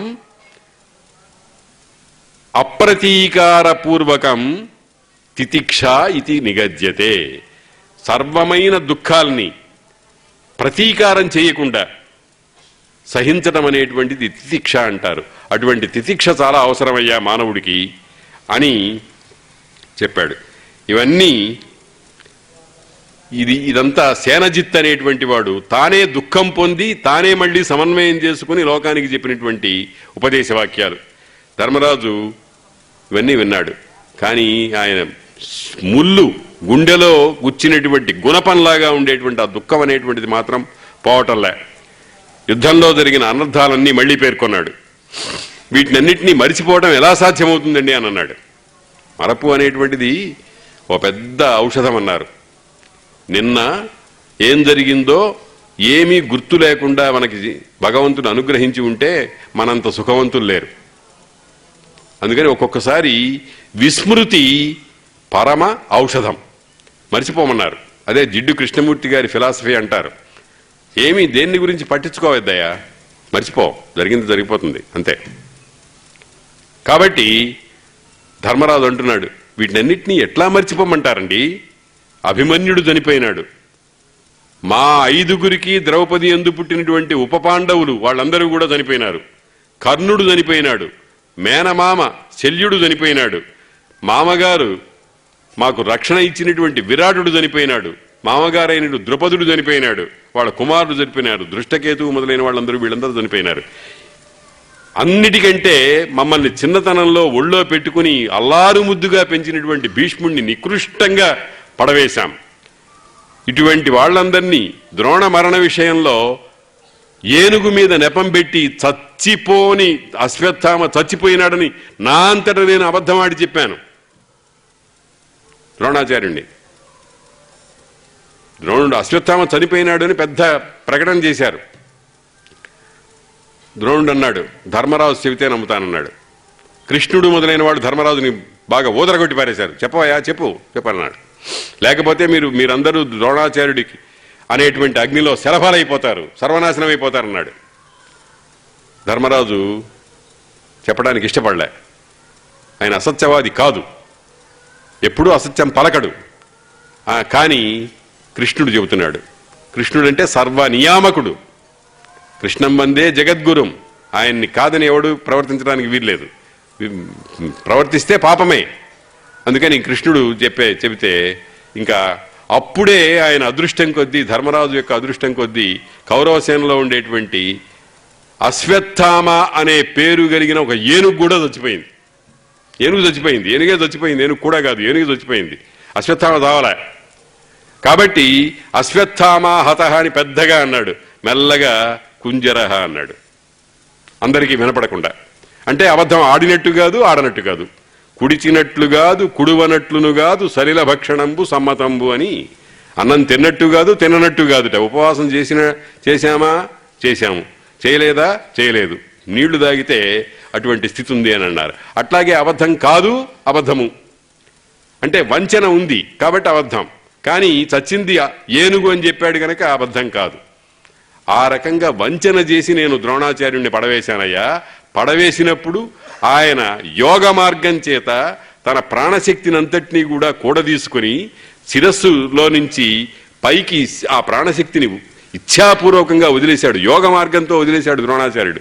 అట్లా వదిలేసినప్పుడు దృష్టద్యుమ్నుడు ద్రోణుడికి చావు కోసం పుట్టినాడు గనక ప్రాణోత్క్రమణం అయిపోయిన తర్వాత పరమ నికృష్టంగా కత్తి పెట్టి తలకాయ నరికి పారేశాడు. అంత ఘోరాతి ఘోరంగా ద్రోణాచార్యుని చంపాము, ఇవన్నీ ఎట్లా మర్చిపోమంటారయ్యా మీరు అని తమ్ముళ్ళని వేదవ్యాసుల వారిని వాళ్ళందరినీ అడిగాడు. నా వంటి గురుద్రోహి ప్రపంచంలో ఇంకెవడన్నా ఉంటాడా? ఆయన ద్రోహం జరిగిందిగా, చనిపోయినాడుగా, ప్రాణాన్ని తర్వాత వాడు తలకాయ పట్టించుని కోసిపారేశాడు కదా. కాబట్టి ఇన్ని మహాపాతకాలకి ఒడిగట్టిన నేను ఒక నిర్ణయానికి వస్తున్నాను. నాకు ప్రాయోపవేశము చేయటం కంటే వేరే మార్గం లేదు అని అన్నాడు ధర్మరాజు. ప్రాయోపవేశం అంటే, ప్రాయం అంటే మరణం. మరణం వచ్చేదాకా ఆహారము జలము ఏమీ ముట్టుకోకుండా కూర్చోటానికి ప్రాయోపవేశం అని పేరు. కొన్ని ఆపత్ కాలాల్లో అటువంటి దాని చేత ప్రాణాలని వదిలివేయటం అనేటువంటిది చెయ్యవచ్చు అని ధర్మశాస్త్రాలు చెబుతున్నాయి. అతి భయంకరమైన పరిస్థితుల్లో అసలు ఆత్మహత్య మహాపాపం. హత్య ఎట్లా పాపమో ఆత్మహత్య కూడా మహాపాపమే. కానీ కొన్ని ప్రత్యేకమైన పరిస్థితుల్లో ప్రాణాన్ని వదిలిపెట్టేయటం అనేటువంటిది ధర్మరూపమే అని చెప్పినటువంటి మార్గాలు కొన్ని ఉన్నాయి. అందులో ఒకటి భృగుపతనం అంటారు. భృగుపతనం అంటే పెద్ద కొండ ఎక్కి అక్కడి నుంచి కిందికి దూకటం. ప్రాయోపవేశం అంటారు. ప్రాయం అంటే మరణము, అయ అంటే పూర్తిగా వెళ్ళిపోవటం, శరీరంలో నుంచి ప్రాణశక్తిని పంపించేసేయటం, దానికోసం ఉపవేశం చేయటం, కూర్చోటం. ఇటువంటి పద్ధతుల ప్రకారంగా నేను పాప నిష్కృతి చేసుకోవాల్సిందే తప్ప మీరు చెప్పేటువంటి ఏ మాటలు నా తలకి ఎక్కడం లేదయ్యా అని, నన్ను నా దారిని పోనివ్వండయ్యా అని మళ్ళీ బతిమానాడు ధర్మరాజు. అంటే మళ్ళీ మొదటికి వచ్చింది వ్యవహారం అంతా. అన్ని మాటలు విన్నాడు, అందరూ చెప్పారు, తమ్ముళ్ళు ప్రేమతో చెప్పారు, భార్య తనే ఆ స్థానంలో ఉంటే ఎట్లా ఉంటుందో ఆ రకంగా చెప్పింది. ఆచార్యుడైనటువంటి కృష్ణద్వైపాయనుడు చెప్పాడు. కానీ ధర్మరాజు నిశ్చలంగా ఉన్నాడు. తాను పాపపు ముద్ద, తనకు నిష్కృతి లేదు అని. అంటే అప్పుడు మళ్ళీ వేదవ్యాసుడు అందుకున్నాడు, ఇది నీ ధర్మం కాదయ్యా, ఇది నీ ధర్మమయ్యా. ఏమిటి? యుద్ధంలో దుర్మార్గులను ఆతతాయులను సంహరించడం అనేటువంటిది నీకు తప్పనిసరి కర్తవ్యం. ఇది ఇందుకోసమే బ్రహ్మదేవుడు నిన్ను పుట్టించాడు. ధర్మరాజు యమధర్మరాజు యొక్క అంశాన్ని కదా మనం చెప్పుకుంటున్నాం. యమధర్మరాజు యొక్క పని ఏమిటండి? అందరి జీవుల ప్రాణాలన్నీ తీసేయటం. ఆ ఉద్యోగానికి అతడు నియుక్తుడవుతాడు. మీరు పేపర్లలో చూసుంటారు, ఈ ఉరి శిక్ష అమలు చేసేటువంటి దానికి ఒకడు ఉంటాడు, కసాయివాడు. మొన్నటి దాకా, ఇప్పుడు ఉరి శిక్షలు అవి ఎక్కువ లేవనుకోండి, మొన్నటి దాకా ఆ ఉరి శిక్ష అమలు చేసేటువంటి వాడికి ఇచ్చేటువంటి వేతనంట 25 రూపాయలట. వాడు మెడకు ఉరి వేస్తాడు, వేసి కింద ఏదో ఒక బల్ల లాంటిది ఉంచుతాడు, ఆ బల్ల తొలగిస్తాడు, లేకపోతే ఆ తాడు లాగేస్తాడు. ఈ మెడ ఈ వెనకాల ఉండేటువంటి ఒకనొక ఎముక చిట్లిపోతుంది, ప్రాణం పోతుంది. ఈ పని చేసినందుకు వాడికి ఇచ్చేది 25 రూపాయలట. ఎప్పుడో నిర్ణీతం ఉంది ఆ ఫీజు ఆ రకంగా. కానీ వాడు నేను ఇంత క్రూరపరమైన పని చేయను అని అనడానికి వీల్లేదు. అతడిని ఆ పని కోసం నియోగించారు. అతడు నియుక్తుడు కాబట్టి నీకోసం నిన్ను అందుకోసం పుట్టించాడయ్యా బ్రహ్మదేవుడు. ధర్మరాజు ఆ పని చేయాలి. మృత్యువు, అమ్మో నేను ఇంతమందిని చంపడమా, నేను ఈ పాపం పని చేయలేదంటే నిన్ను చంపుతుంది పరమాత్మ శక్తి. కాబట్టి ఆ పని చేయాల్సిందే. తక్కిన వాళ్ళు, తక్కిన ధర్మాలు ఏ రకంగా ఉన్నాయో ఆ రకంగానే ఈ ధర్మాన్ని కూడా ఆచరించాల్సిందే. ఇప్పుడు ఒక ఆఫీసులో ఉద్యోగి ఉంటాడు, ఓ మిలిటరీ ఉద్యోగి ఉంటాడు. ఆఫీసులో ఉన్నటువంటి వాడు హాయిగా కూర్చుని ఫ్యాన్ కింద చక్కగా కూర్చుంటాడు. మిలిటరీ వాడు వార్ ఫీల్డ్లోకి వెళ్ళాలి, అవసరం వస్తే చంపాలి, అవసరం వస్తే చావాలి. నేను ఈ పని చెయ్యను అంటే నీకు ఉద్యోగం లేదు, వెళ్ళిపో. అంతేకాదు ఊరికే పోనివ్వరు కూడా, మన తలకాయ తీసేస్తారు.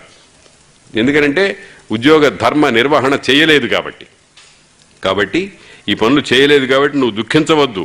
నీ అంతటా నీ సంకల్పంతో చేయలా, ఇది అట్లా చేయక తప్పని పరిస్థితి వచ్చింది అని జనకుడికి అస్మకుడు అనేటువంటి ఒకనొక మహర్షికి చెప్పినటువంటి సంవాదం అంతా కూడా అక్కడ ఎగరు పెట్టారు. ఇదే సన్నివేశం. ఏది కర్తవ్యం, ఏది అకర్తవ్యం, ఏది చెయ్యాలి, ఏది చేయకూడదు. కొన్ని పనులు చెయ్యరానివిగా కనిపిస్తాయి మనకు. అందే అన్నారు, అన్నం వండేటప్పుడు అనేకమైనటువంటి పనులు చేసేటప్పుడు ఎన్నో జీవరాశులు చచ్చిపోతూ ఉంటాయి. వాటినన్నిటినీ గురించి ఆలోచిస్తే అన్నం తినలేం. కాబట్టి కొన్ని నీ సంకల్పానికి సంబంధించినటువంటివి కావు. అటువంటి వాటి విషయంలో పుణ్యము పాపము అనే విచారణ చేయొద్దు. భగవద్గీతలో అదే చెప్పారు. యస్య నాహంకృతో భావః బుద్ధిర్యస్య నలిప్యతే హత్వాపి స ఇమాన్ లోకాన్న హంతి న నిబధ్యతే అని భగవంతుడు చెప్పాడు. ఎవరికి అహంకార భావన లేదో, నేను చేస్తున్నాను అనే భావన లేకుండా కర్తవ్యాన్ని చేసుకుంటూ పోతాడో వాడికి హత్యా దోషం రాదు, పాపం రాదు. వాడు నిర్లిప్తుడు, ఏ విధమైనటువంటి అంటుసొంటులు లేనివాడు అవుతాడు అని చెప్పాడు. ఆ మనోవైకల్యం ఇంకా ఇంకా ఇంకా పెరుగుతోంది కానీ తరగటల్లా. చిట్ట చివరికి కృష్ణ పరమాత్మ వైపు చూశారు అందరూ కూడా, ముఖ్యంగా వేదవ్యాసుడు. అయ్యా, నీవు ఇతన్ని తేర్చాలి అని అన్నాడు. అప్పుడు కృష్ణుడు చాలా పెద్ద ఉపన్యాసం చేశాడు. చాలా గొప్ప కథలు, సూటిగా ఉండేటువంటి మాటలు ఇవన్నీ చెప్పి ధర్మరాజుకి ఒక ఉత్తేజాన్ని కలిగించడానికి ప్రయత్నం చేశాడు. ఆయన ప్రధానంగా షోడశ మహారాజుల చరిత్ర చెప్పాడు.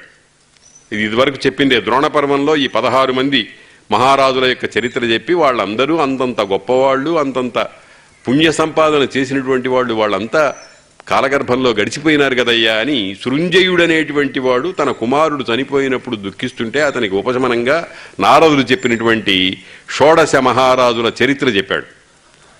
వాడు ఆ షోడశ మహారాజులు ఎవరంటే మరుత్తుడు, సుహోత్రుడు, అంగుడు, శిబి, దశరథుడు, రాముడు, భగీరథుడు, దిలీపుడు, మాంధాత, యయాతి, అంబరీషుడు, శశిబిందుడు, గయుడు, రంతిదేవుడు, భరతుడు, పృథుచక్రవర్తి, పరశురాముడు. 16 సీసపద్యాలతో వాళ్ళ యొక్క గొప్పతనాన్ని చెప్పాడు. ఒక్కొక్కడు ఎటువంటి వాడు, ఎంతంత దానాలు చేశారు, ఎంతంత ధర్మాలు చేశారు, ఎంతగా శరీరం మీద మమకారం లేకుండా బ్రతికారు. అటువంటి వాళ్ళందరూ 1000 వేల కొలది, నూర్ల కొలది మహాయజ్ఞాలన్నీ చేసి లోకానికి యోగక్షేమాలు కలిగించినటువంటి వాళ్ళు. వాళ్ళంతా కాలగర్భంలో గడిచిపోయినారు కదా. వాడు చచ్చిపోయినాడని, వీడు చచ్చిపోయినాడని ఎలాగా చూస్తాం? మనకు మామూలుగా ఒక పని జరుగుతూ ఉంటుంది. ఏదో చాలా నిశ్చలంగా జపం చేసుకుంటూ ఉంటాం. భగవంతుణ్ణి గాయత్రి మంత్రమో ఏదో చేస్తూ ఉంటాం. కళ్ళు మూసుకుని జపమాల పుచ్చుకుని ఇక్కడ ఓ దోమ కొడుతుంది, చక్కన కొడతాం. కొట్టి అయ్యో దోమగారు చచ్చిపోయినారే అని ఏడుస్తూ కూర్చుంటామా? అది ఏ రకమైనటువంటి ప్రతిక్రియ? అది సహజంగా, అతి సహజంగా సరిగిపోతుంటుంది.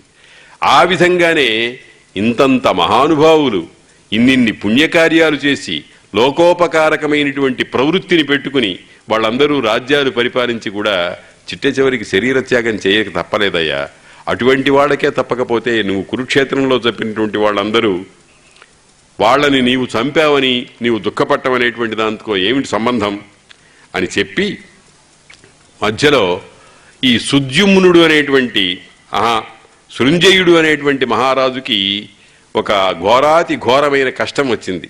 ఆ కష్టం వచ్చినప్పుడు అతనిని ఏ విధంగా పర్వతుడు, నారదుడు అనేటువంటి మహర్షులు ఆదుకున్నారో ఆ కథ చెబుతూ మధ్యలో చమత్కారంగా ఉండేటువంటి ఒక కథ చెప్పారు.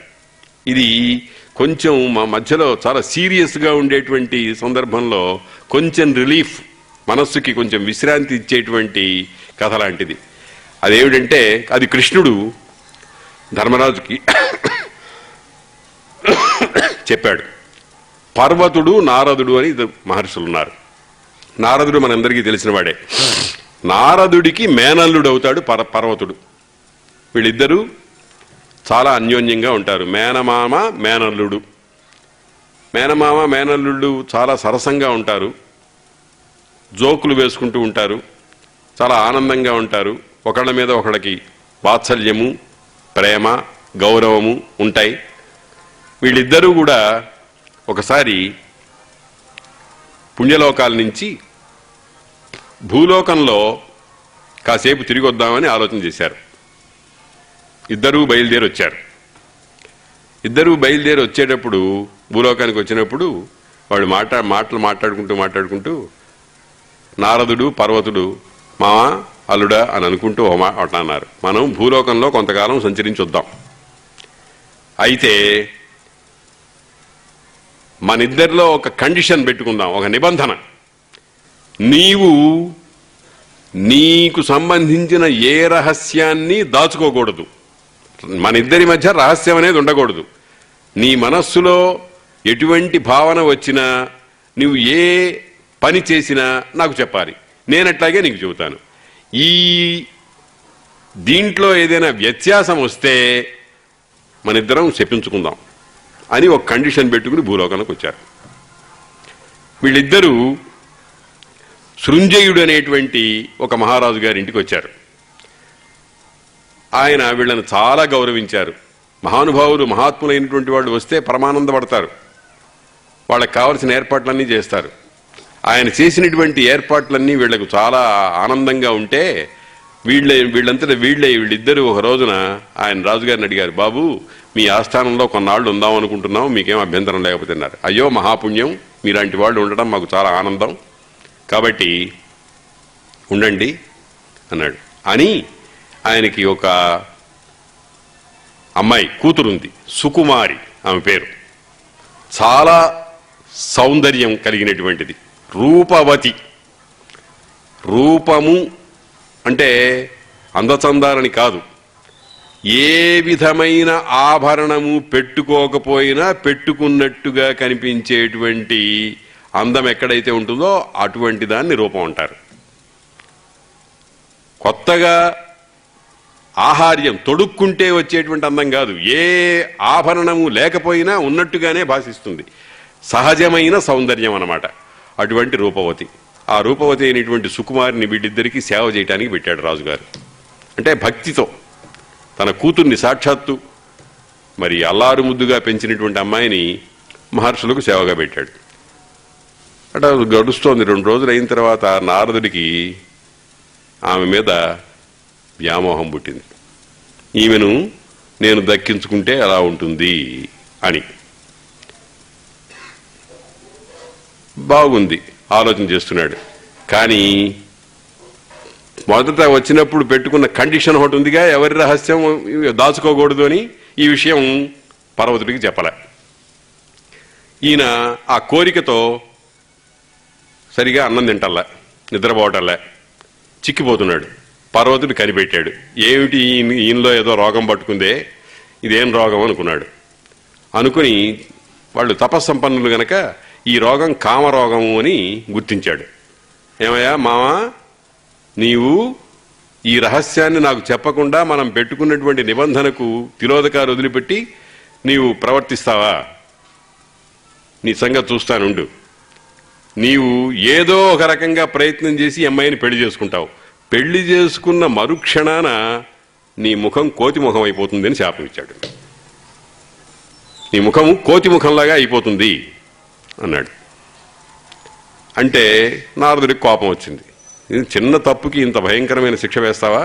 నీకు స్వర్గలోకంలో అడుగుపెట్టేటువంటి అవకాశం లేకుండా పోతుందని ఆయన శాపం ఇచ్చాడు. అంటే అంతవరకు ప్రాణమిత్రుల్లాగా ఉండేటువంటి మేనల్లుడు మేనమామ ఇద్దరు కూడా శత్రువులు అయిపోయినారు. ఒకళ్ళనొకళ్ళు తిట్టుకున్నారు, శాపం ఇచ్చుకున్నారు. మామూలు లోకంలో తిట్లన్నీ జరగవు, మహర్షుల యొక్క తిట్లు జరుగుతాయి. కాబట్టి ఆ పర్వతుడు వెళ్ళిపోయినాడు ఈ మాట అనేసేసి. నారదుడు మహారాజు గారిని బతిమారాడు, అయ్యా నీ కూతుర్ని నాకు ఇచ్చి పెళ్లి చేయమని. నేను మహాసపసంపన్నుడు, చాలా గొప్పవాడు కనుక రాజుగారు ఏమీ అభ్యంతరం పెట్టలే, పెళ్లి చేసేసాడు. పెళ్లి చేసిన మరుక్షణం కోతిమొహం అయిపోయింది నారదుడు. అయితే ఆమె చాలా గొప్ప స్త్రీ. ఏ ముఖం ఉన్నా సరే తన భర్తయే అని ఆయన్ని పరమ ప్రేమతో, గౌరవంతో, ఆదరంతో చూసింది. ద్వేషించలే. అదో కోతిమొహం మొగుడు దొరికాడని అనుకోలే, ఎవడో దొరికాడు మొగుడు అంతే. ఒకసారి భర్తృస్థానం వచ్చిన తర్వాత అదంతే అనుకుని ఆమె సేవ చేస్తూ ఉంది. కొన్నాళ్ళు అయిన తర్వాత హఠాత్తుగా ఒకసారి ఈ పర్వతుడు ప్రత్యక్షమైనాడు నారదుడి దగ్గరికి. ఎక్కడో అక్కడ తిరుగుతున్నాడు నారదుడు, ఒక ఉద్యానవనంలో తిరుగుతుంటే, మావా శాపం తీసేసుకుందామా అన్నాడు. నువ్వు కదరా ముందర శాపం ఇచ్చింది, నువ్వు శాపం పరిహరించు, నేను తర్వాత నా శాపం నేను తొలగిస్తాను అన్నాడు. అట్లాగే ఇద్దరు కూడబలుక్కున్నారు. నారదుడికి మామూలు ముఖం వచ్చేసింది. పర్వతుడు స్వర్గలోకానికి వెళ్ళటానికి వీసా, పాస్పోర్టు వచ్చేసినాయి. ఈ నారదుడు కొత్త ముఖంతో వెళ్ళాడు సుకుమారి దగ్గరికి. ఆమెడు వీడెవడో పరపురుషుడు అనుకుని దగ్గరికి రానివ్వలే. అప్పుడు పర్వతుడు ఆమెకు పిలిచి చక్కగా చెప్పి, అమ్మా జరిగింది ఇది, ఈయన నీ భర్తే, నీవు వీళ్ళని ఏ విధంగానూ అపోహపడవద్దు అని చెప్పి ఆమెను సర్దుబాటు చేశారు. తర్వాత ఆమెకు కావలసినటువంటి ఏర్పాట్లన్నీ చేసి వీళ్ళ దారిని వీళ్ళు వెళ్ళిపోయినారు. వెళ్ళేటప్పుడు ఈ సృంజయుడు అనేటువంటి మహారాజుకి ఏదైనా మంచి మేలు చేయాలి అనేటువంటి ఆలోచన వచ్చింది. అయ్యా మేము నీ విషయంలో చాలా సంతోషపడ్డాం, మీకు ఏదైనా ఒక వరం ఇవ్వాలనుకుంటున్నాం, ఏం కావాలో కోరుకోండి అని. మహానుభావులు మీరు వచ్చి మా ఇంట్లో ఉండటమే మాకు మహాభాగ్యం, నాకేం అక్కర్లేదన్నాడు ఆయన.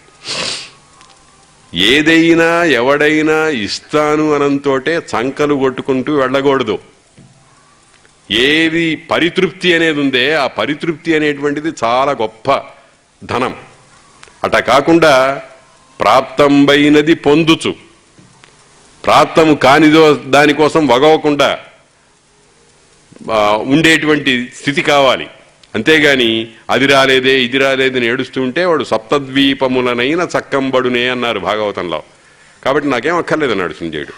కానీ వీళ్ళు, నీకు చాలా అద్భుతమైన కుమారుడు ఒకడు పుడతాడు, వాడికి ఒక విలక్షణమైన శక్తి ఉంటుంది. వాడు నోట్లో నుంచి లాలాజలం వచ్చినా, మలమూత్రాదులు వచ్చినా, ఈ ముక్కు నుంచి ఏదైనా పదార్థం బయటకు వచ్చినా అంతా సువర్ణమయంగా ఉంటుంది.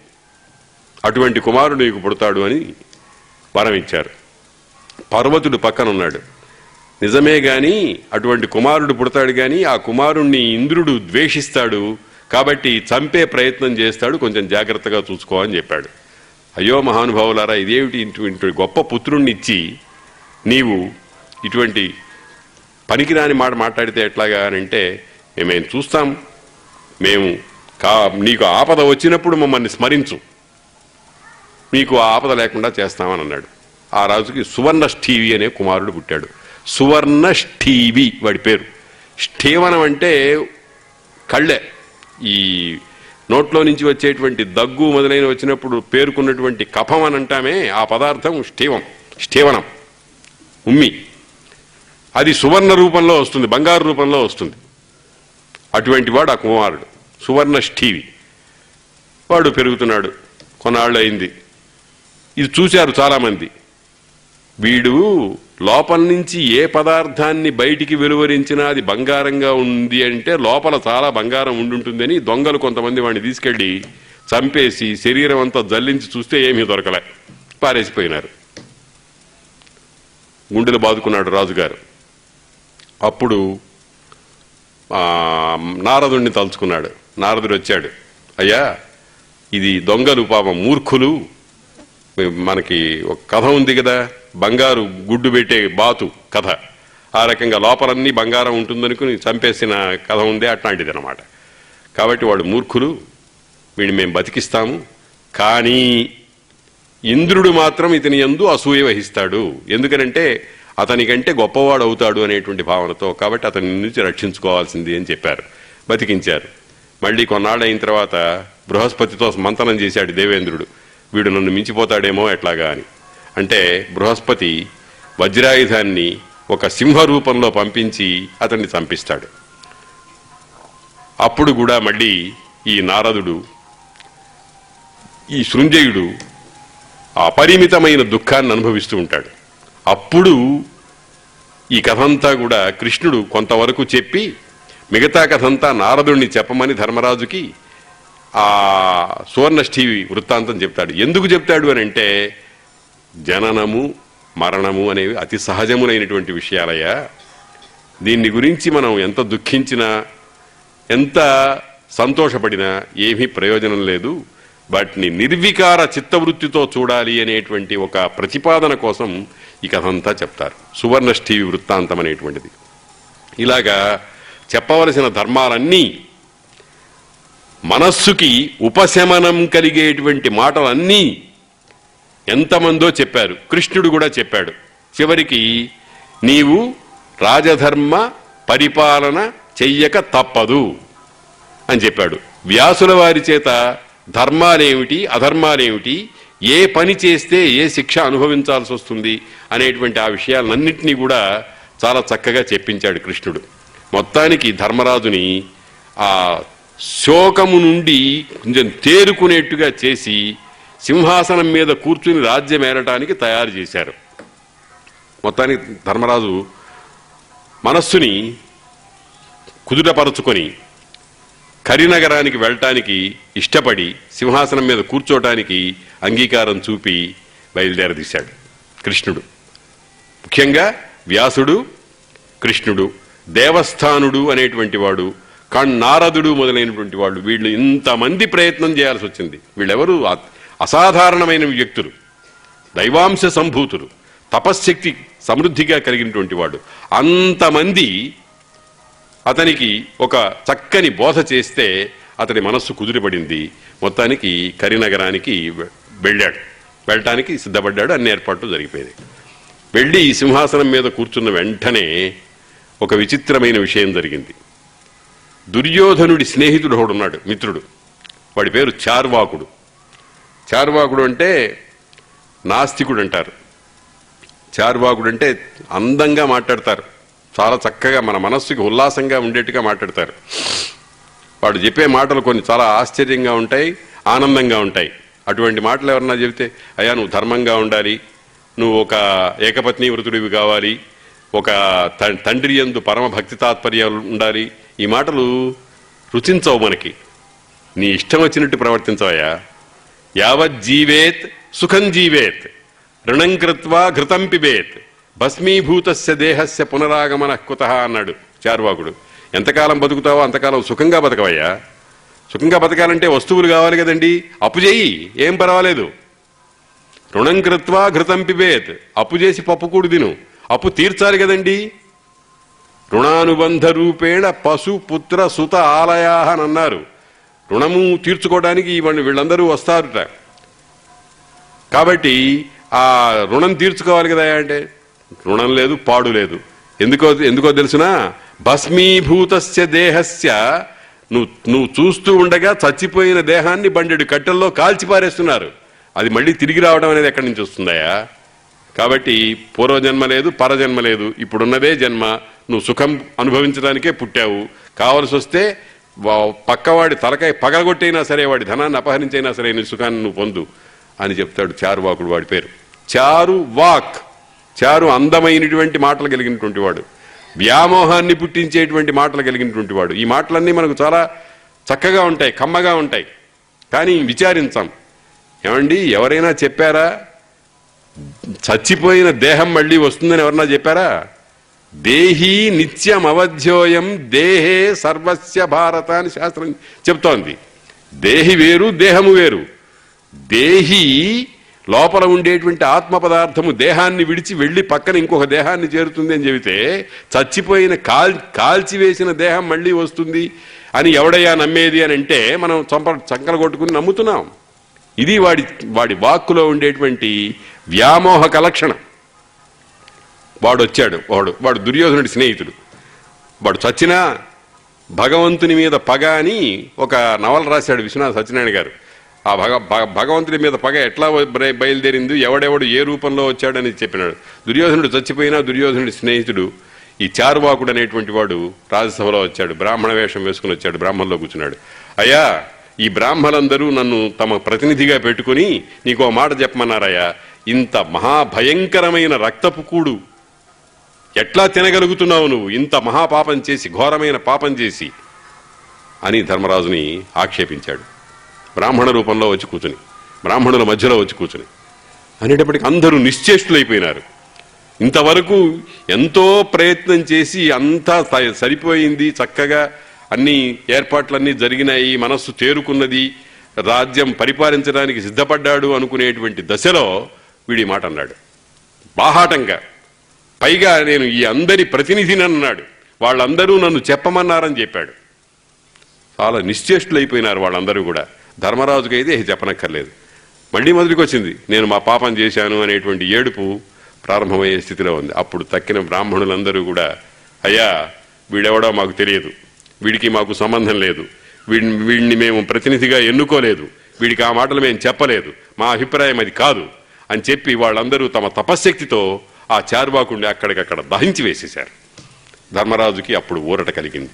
అప్పుడు సింహాసనం మీద కూర్చున్నాడు, పరిపాలన చేశాడు.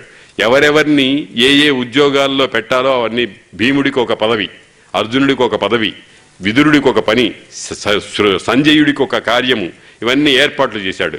అన్నిటికంటే ఆయన ప్రధానంగా చేసింది ఏమిటంటే, ధృతరాష్ట్రుణ్ణి గాంధారిని దేవతా స్వరూపాలుగా చూడాలి, వాళ్ళని ఎవ్వరూ కూడా త్రికరణాలతో నొప్పించకూడదు, వాళ్లను నొప్పిస్తే నన్ను నొప్పించినట్టే అని శాసనం చేశాడు. అట్లా సింహాసనం మీద కూర్చున్నాడు. తరువాత ఏం జరిగిందో తర్వాత చూద్దాం. ఓం శాంతి శాంతి శాంతి.